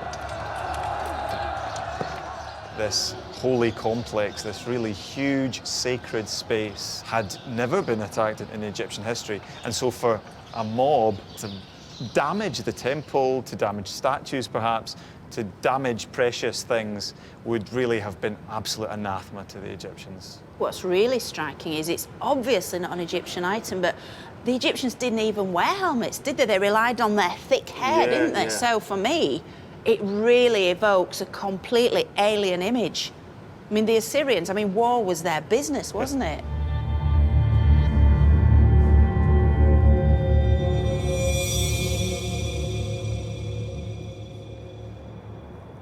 With their sophisticated weapons and armour, the Assyrians were a war machine whose unstoppable progress seemed to spell disaster for Egypt. Yet after little more than 20 years, the Assyrians returned east to tackle problems at home, leaving vassals in charge of Egypt. Based at the delta city of Sais, these were the Saite kings, shrewd Egyptian politicians who first appeared to serve their Assyrian masters, but soon became strong enough to declare their independence. Egypt was now back in Egyptian hands. The Saites instigated a spectacular renaissance in native culture, at the heart of which lay Egypt's most powerful symbol of national identity, mummification. But no longer limited to humans, there was an explosion of animal mummification. Everything from dogs, cats, crocodiles, ibis, and even tiny shrews. The ancient Egyptians had always mummified their dead, both human and animal. And with the Saites, we can almost see it as a way of the Saite kings trying to declare, we are Egypt, we are important, this is what makes us special.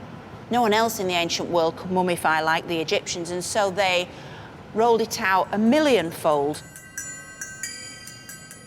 With animals specifically bred for mummification and then sold as offerings at temples, the Saites had reinvigorated Egypt's oldest industry. Death was once again big business.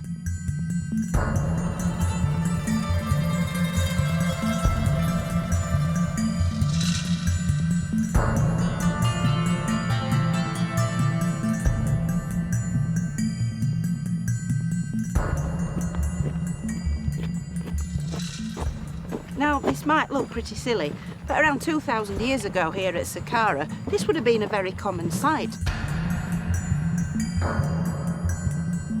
This place would have been packed with pilgrims, with priests making animal mummies, and they'd be trundling the mummies across the landscape in carts like this one. So we must get out of our minds this idea of Egyptian priests as these pious, quiet figures wafting through the landscape, when by this time it was all carried out in great numbers.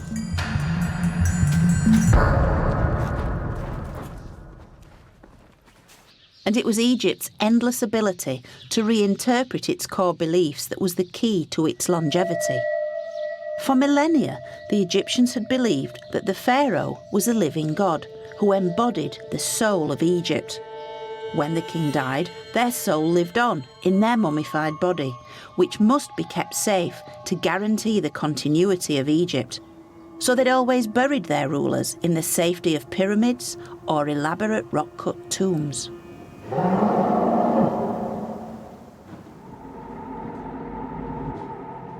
But in times of increasing unrest and foreign rule, the Egyptians could no longer rely on even having a pharaoh to bury, and so they turned to another centuries-old practice. The Serapeum at Saqqara is a huge subterranean tomb complex in which the concepts of kingship and animal mummification were fused together. For each of these giant granite sarcophagi once contained an animal believed to embody all the qualities of kingship. This is the burial site of the sacred Apis bull. These were the bodies of mummified bulls of such importance to the Egyptian mindset. They extended all this effort and cost to create a suitably impressive burial site, and they've done this in spades.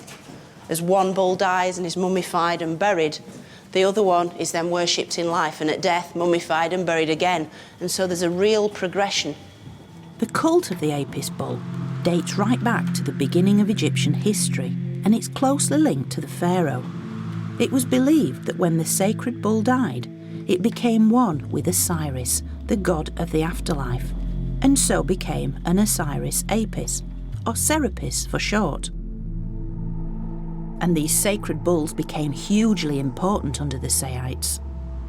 During times of foreign occupation, when Egypt was increasingly being ruled by pharaohs in absentia, be it in Persia or wherever else, for the Egyptians, they needed a physical presence, and the Apis bull provided this presence because they could see it with their own eyes. They could celebrate rituals in its company, and at death it would be mummified and then buried in the manner of pharaohs going back for millennia. So it was crucial to have this creature here, each one successively buried in a sarcophagus just like this one.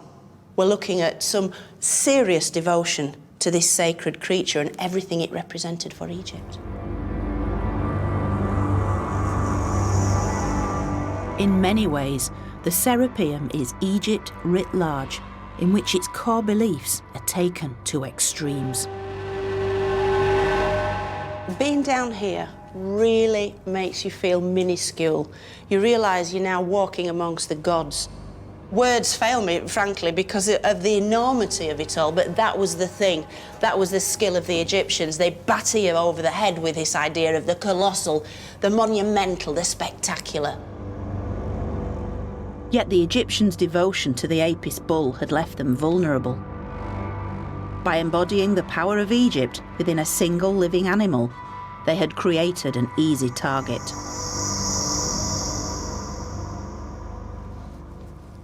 Given the Apis bull's divine status, harming it would have been completely unthinkable. But when the Persian king Cambyses invaded Egypt, he had other plans.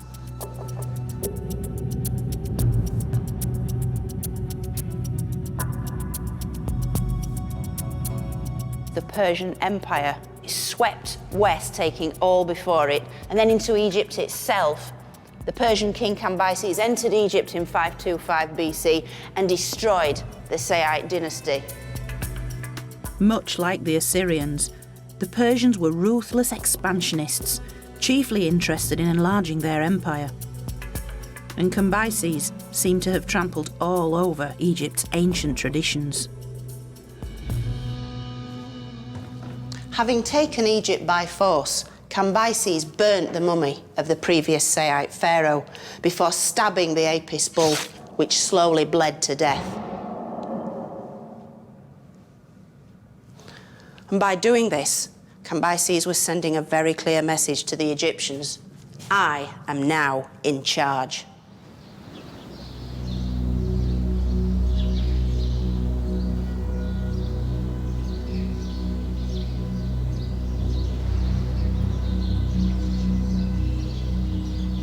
For the next 200 years, the Egyptians were little more than the heavily taxed servants of the Persian Empire, and with all attempts at rebellion met with extreme retaliation, Egypt needed a saviour, an outsider who could be transformed by Egypt's powerful ideology, and in return could transform Egypt.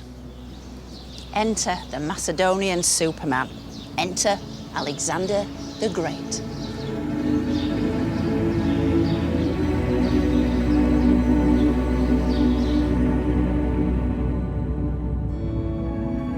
Alexander was one of the world's greatest military leaders, and during his short life amassed an empire that stretched across 3 continents, founding over 70 cities that bore his name.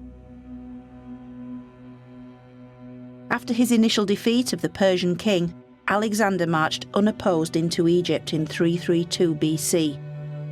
The world's most successful empire builder had arrived, not only transforming Egypt's future, but preserving its ancient past. It really is no exaggeration to say that Alexander the Great is one of the most remarkable people who ever lived. He really was the superhero of the ancient world. So you'd think that Egypt would be filled with his images. After all, he had saved them from the hated Persians. And yet, other than the great city of Alexandria that bears his name, he is remarkably hard to find within Egypt's traditional temples, except here, in this modest little shrine at the heart of Luxor Temple. Alexander was not only a brilliant soldier, but a master politician. Marching into Egypt's ancient capital Memphis amid rumours he was the son of Egypt's last native pharaoh. This instantly plugged him into Egypt's long native history, and he was crowned as a traditional pharaoh. Here he is, the great man, repeatedly across the walls of this limestone shrine. And yet you'd never know it was Alexander simply by looking, because he looks like every other Egyptian pharaoh. But he knew their secret, that to rule Egypt, you had to appear to be an Egyptian. And he did this brilliantly, to the extent that he had his name, his Greek name, Alexandros, written in the Egyptian tradition, even in a royal cartouche. And it's the only giveaway that this is Alexander the Great, because there is his name, Alexandros, written in typical Egyptian style, and there he's even wearing the red and the white dual crown of a united land. And so he's encapsulating everything that it was to be an Egyptian pharaoh. Just like the Kushite king Taharqa at Jebel Barkal, Alexander is shown offering incense to the king of the gods, Amun. But simply connecting with the gods wasn't enough. Alexander understood that real power came from becoming a god. And so he undertook a perilous journey across the Libyan desert to the remote oasis shrine of Siwa, where he could commune with the oracle of Amun himself. And it's said in this legendary story that the god actually said to him, "You are my son." And from then on, something clicked in Alexander's mind, and he went off to conquer the rest of the ancient world, truly believing he was divine and he had the full blessing and support of Amun himself, the king of the gods of Egypt. Alexander would only stay in Egypt for 6 short months. But during his time here, he founded a city that would be his lasting legacy, the great city of Alexandria. Built on the Mediterranean coast to create trading links with the rest of the ancient world, the later historian Arrian recorded that Alexander had laid out the city's general plan himself. But lacking chalk or other means, he resorted to marking it out with grain. When a flock of birds began eating the grain, Alexander regarded this as a bad omen. Yet his religious advisor quickly spun bad news into good and interpreted this as a sign that the new city would soon prosper and would one day feed the whole world. A remarkably accurate prophecy.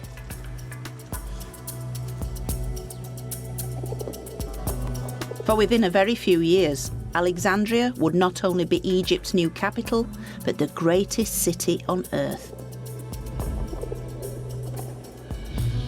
Although Alexander himself would never see it. Yet despite his pious nature, Alexander was essentially a soldier. In his quest to conquer the Persian Empire, he left Egypt in 331 BC, never to return alive. Moving as far east as India, he conquered an empire of 2 million square miles before dying in Babylon, aged only 32, but still undefeated and still the pharaoh of Egypt. At death, Alexander was mummified, and his body became the focus of a power struggle. Some of his officers wanted him buried in his Greek homeland, but for others, he had to return to Egypt and be buried as a pharaoh, thereby preserving Egypt's long traditions. But it obviously meant that anyone who possessed his mummified body could also claim the throne of Egypt. And clues to this drama can be found here in the windswept desert of Saqqara. 10 years after he'd left Egypt alive, Alexander returned here, for his body had been mummified Egyptian style, and it became a hugely powerful talisman, for whoever held the body of Alexander the Great held Egypt. While en route to Greece, his cortege was diverted and his mummified body brought here to Egypt's ancient necropolis of Saqqara. Exactly where his tomb itself was remains a mystery. Although situated just metres from the Serapeum, is this collection of very un-Egyptian-looking statues. And it's these somewhat sandblasted statues that give us a real clue that Alexander may initially have been buried somewhere close by. Because these are the sculpted images of some of the greatest scholars and artists of ancient Greece. Although exactly who is who has kept academics scratching their heads for years, their likely identities reveal a direct link to the world in which Alexander grew up and was educated. Take Homer, for example. His great warrior hero Achilles was Alexander's lifelong role model. Plato, who had tutored Aristotle, who in turn had tutored Alexander.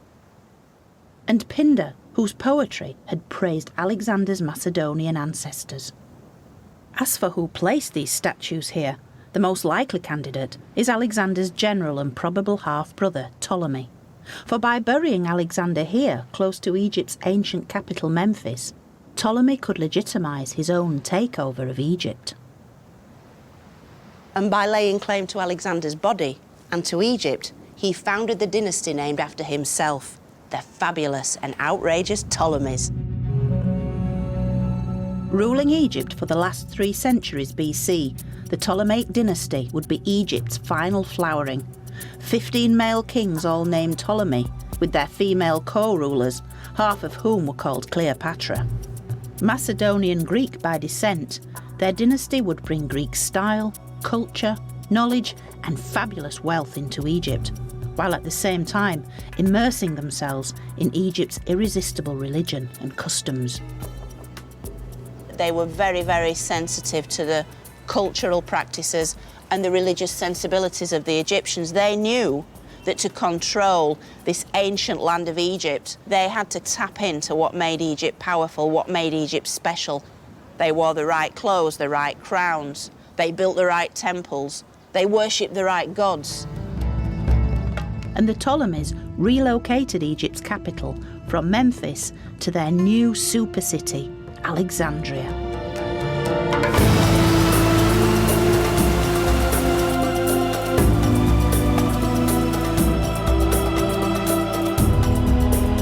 Built to Alexander's original plan, it was one of the most lavish construction projects on Earth. The historian Strabo would later comment that the city had magnificent public precincts and royal palaces that covered a fourth or even a third of the entire area. The colonnaded marble streets were over 10 metres wide.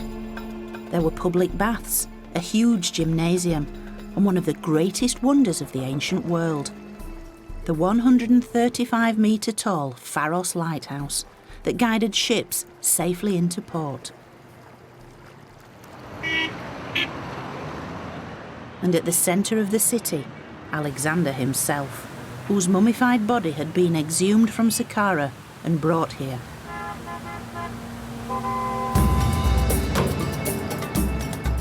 The Ptolemies had built a capital unlike anything Egypt had ever seen before. For in Alexandria, a new Egypt was being born.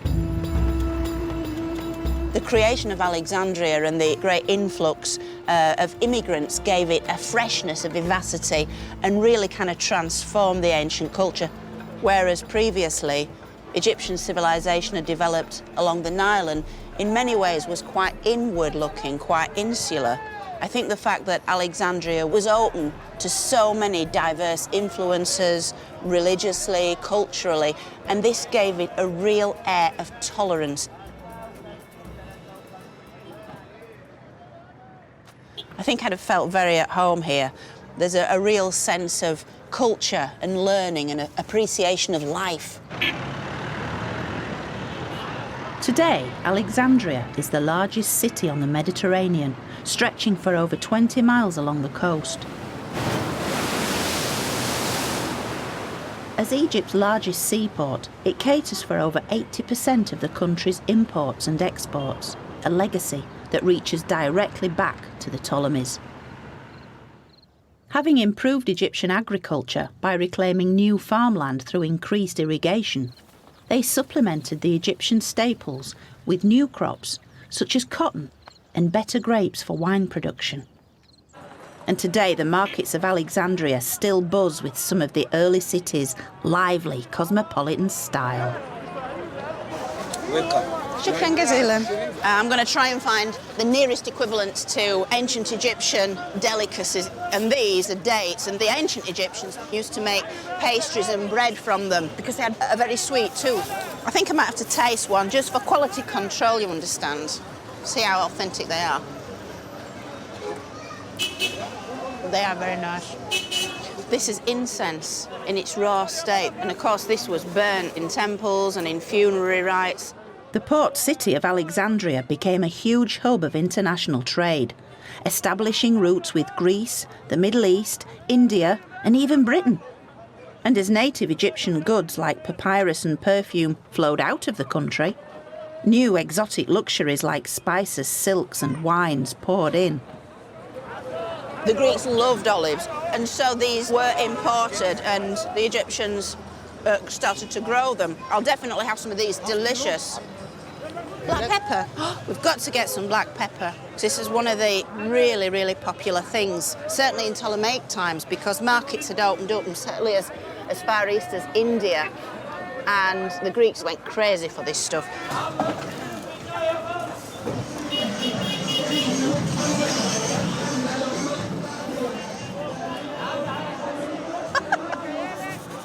It's certainly lively shopping in Egypt. Never a dull moment.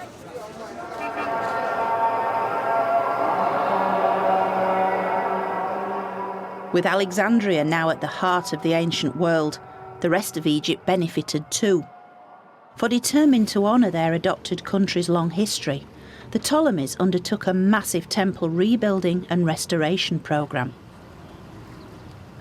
Indeed, modern visitors can often fail to realise that many of the places they visit were either built or restored by the Ptolemies. Esna, Edfu, Dendera, Komombo, all of these are Ptolemaic buildings that tourists and scholars admire so much, and yet they really don't give sufficient credit to the people whose vision created them. The most impressive of all such temples lies the farthest from Alexandria. Deep into Upper Egypt, close to Aswan, is the stunning Temple of Philae, which in Egyptian meant the end, since it was located at the very southern edge of Egypt. Much of the temple was built by Ptolemy II and his co-ruler and sister, Arsinoe.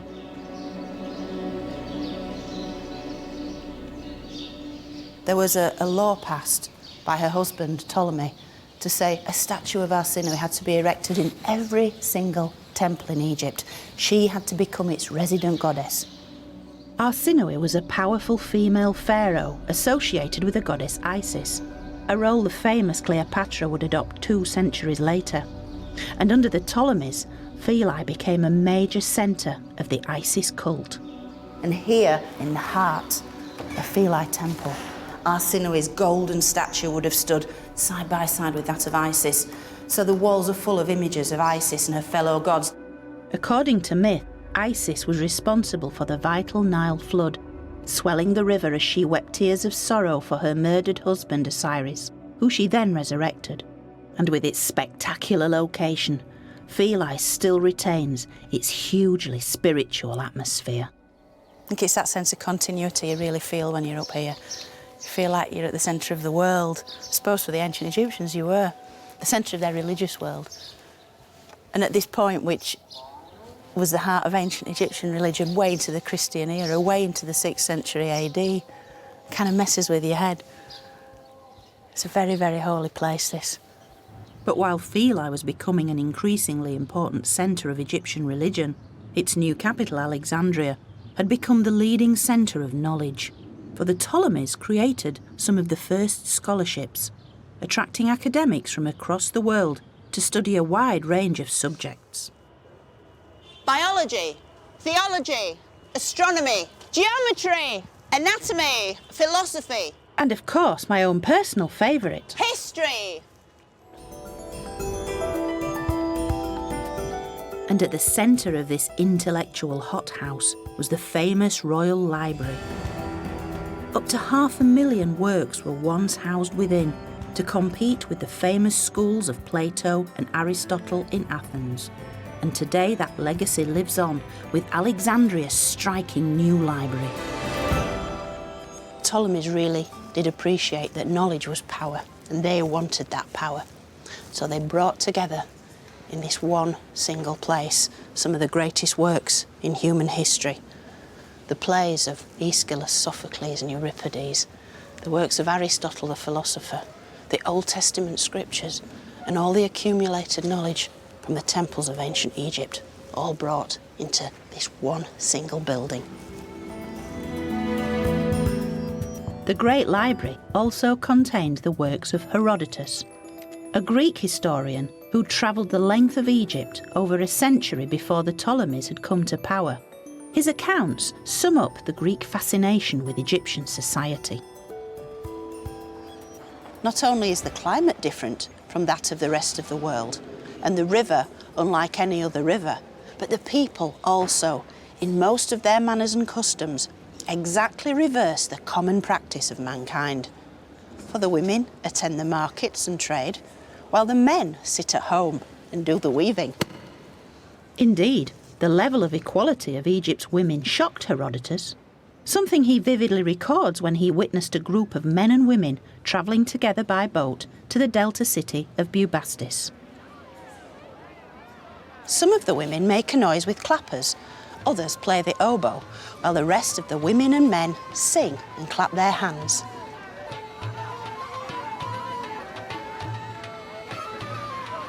Some of the women shout mockery to the women of that town they are passing, whilst others dance and others stand up and expose their private parts.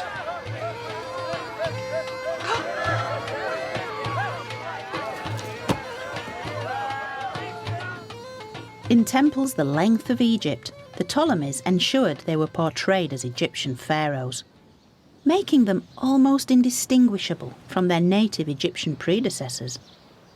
Yet in Alexandria, the blend of Greek and Egyptian could sometimes create a hybrid of rather strange results. Hi, Nermeen. Hi, how are you? Nermeen Sami is a local historian who spent years studying this remarkable tomb complex built just after the Ptolemaic period. And here we come to the unique main burial chamber. That's mad. That is fabulous. Guarded by Greek Doric columns, the entrance is covered in images of Egyptian gods who would ensure safe passage into the afterlife. It's like a tomb, but it's also like a temple. A temple, a facade of a temple, but a typical Egyptian style. Yeah, yeah. It's with really... cobras protecting the entrance. Yeah, yeah. You know why cobras choosing to be presented in the tombs? Because the cobra has no eyelashes. It keeps her eyes open 24 hours, which means it's awake to protect the tomb for 24 hours a day and night. I love these snakes. That's a very Greek-looking snake, but it's wearing a very little ancient Egyptian crown. That's crazy. Exactly, yeah. They literally are throwing everything they've got at this tomb. I mean, Medusa, Horus, sun disk. To guarantee safety. This is the best guarded doorway I've seen in Egypt. It's got everything here. And the statues. They represent the inhabitants of the tomb, a single wealthy family. These two exhibit an odd mix of the Greek and Egyptian. I think the bodies are ancient Egyptian, the stance is ancient Egyptian, the man's kilt is Egyptian. From the neck down, they're Egyptian, but from the neck up, they're European. It's clear the tomb owners had done everything they could to ensure safe passage into the Egyptian afterlife. Oh, look, it's the Apis bull. Even if they didn't quite understand how it all worked. All the features are there. You've got Thoth with, presenting the oils, and Anubis doing the same, mummifying the dead. You've even got canopic jars underneath. Canopic jars and feather of Maat, the goddess of justice. Without her approval, you will never cross the other side. He didn't forget to add a Greek touch in a lower part, two depictions of Dionysus. Dionysus was the Greek god of wine and fertility. Clearly, these tomb occupants intended to continue the lives they lived in Alexandria into the beyond. I want all what I enjoy in life to be with me in the other side. Especially the wine. What a great place to spend eternity. Despite its rather cartoon-like quality, the apparent opulence of this tomb demonstrates the desire of the Alexandrian elite to integrate into Egyptian culture. Yet in many ways, it was little more than a veneer, hiding the real force that would ultimately destroy Egypt. For where the external invaders had largely tried and failed, Egypt's real nemesis would be the Ptolemies' famous love of luxury and excess. Much of this luxury was just a facade, for the royals of Alexandria, notorious for their love of display, were like actors on a stage. As one ancient commentator observed, everything in Egypt is simply play acting and painted scenery, a comment which cuts to the heart of this melodramatic monarchy, for whom image was everything. Because while the ruling elite were living it up in Alexandria, other parts of Egypt were far from content. By the end of the 3rd century BC, Egypt was once more riven with civil war. Upper Egypt began to rebel, and it fell to Ptolemy V to try and fight the fires of anarchy. So not only did he portray himself as an Egyptian, he went even further in his support for Egypt's ancient beliefs. In doing so, he left the world one of its most famous ancient artifacts: the Rosetta Stone. It's best known as the means by which the French scholar Champollion was first able to decipher Egyptian hieroglyphs in 1822. And we can tell that the inscription on the stone was of huge importance because it was written out in 3 types of script: Greek, Demotic, and hieroglyphic. In a way, you could almost describe it as a kind of news bulletin. It's the priests of Memphis issuing this decree to let as many people know exactly what the religious and the political policy was of crown and clergy. And it particularly focuses on Ptolemy V's generous patronage. The priests are praising him because he's the one that gives wealth to the temple and gives due honour and respect to the sacred animals, which were such an integral part of Egyptian religion.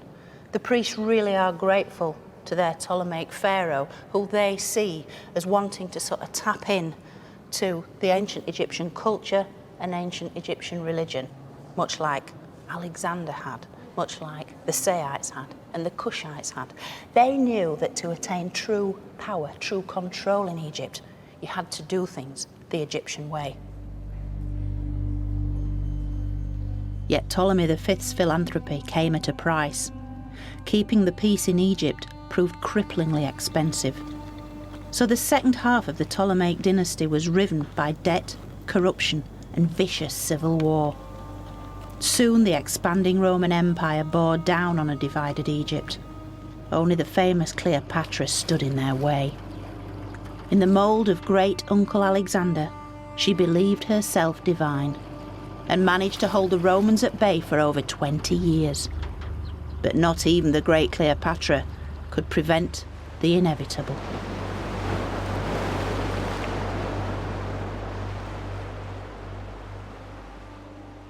And so it was that in August 30 BC, Cleopatra's famous suicide brought an end to ancient Egypt as we know it.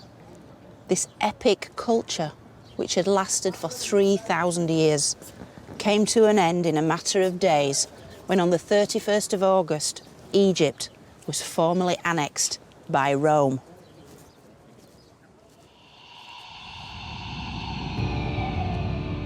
This was Egypt's point of no return. A slow, painful decline of Egyptian beliefs and culture until the arrival of Christianity, with its numerous temples abandoned, built over, or simply destroyed. Egypt's glories began to fade from memory.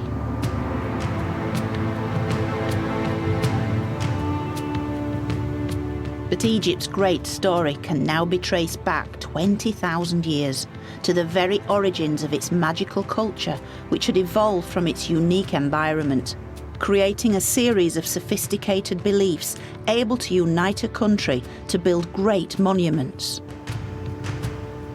It had survived chaos and famine, only to rise again in a glorious zenith of rebirth and resurrection. Even waves of foreign invasions were ultimately assimilated by Egypt's powerful traditions. And despite being eventually absorbed into the Roman Empire, the ancient culture had continued until the arrival of Christianity. Yet, as the Egyptians had always believed, there would be a life after death.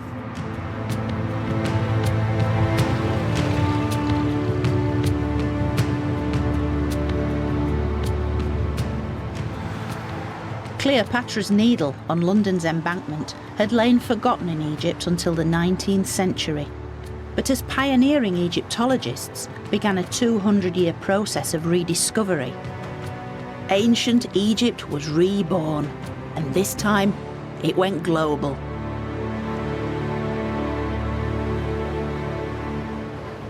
And what a privilege it is for us today to be able to see such wonderful things and capture just a glimpse of this fascinating ancient culture.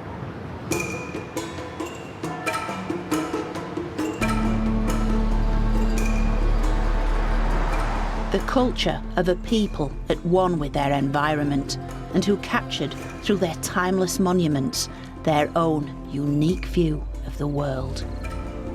In fact, the story of Egypt is far from over. For its rediscovery means that it is only just beginning.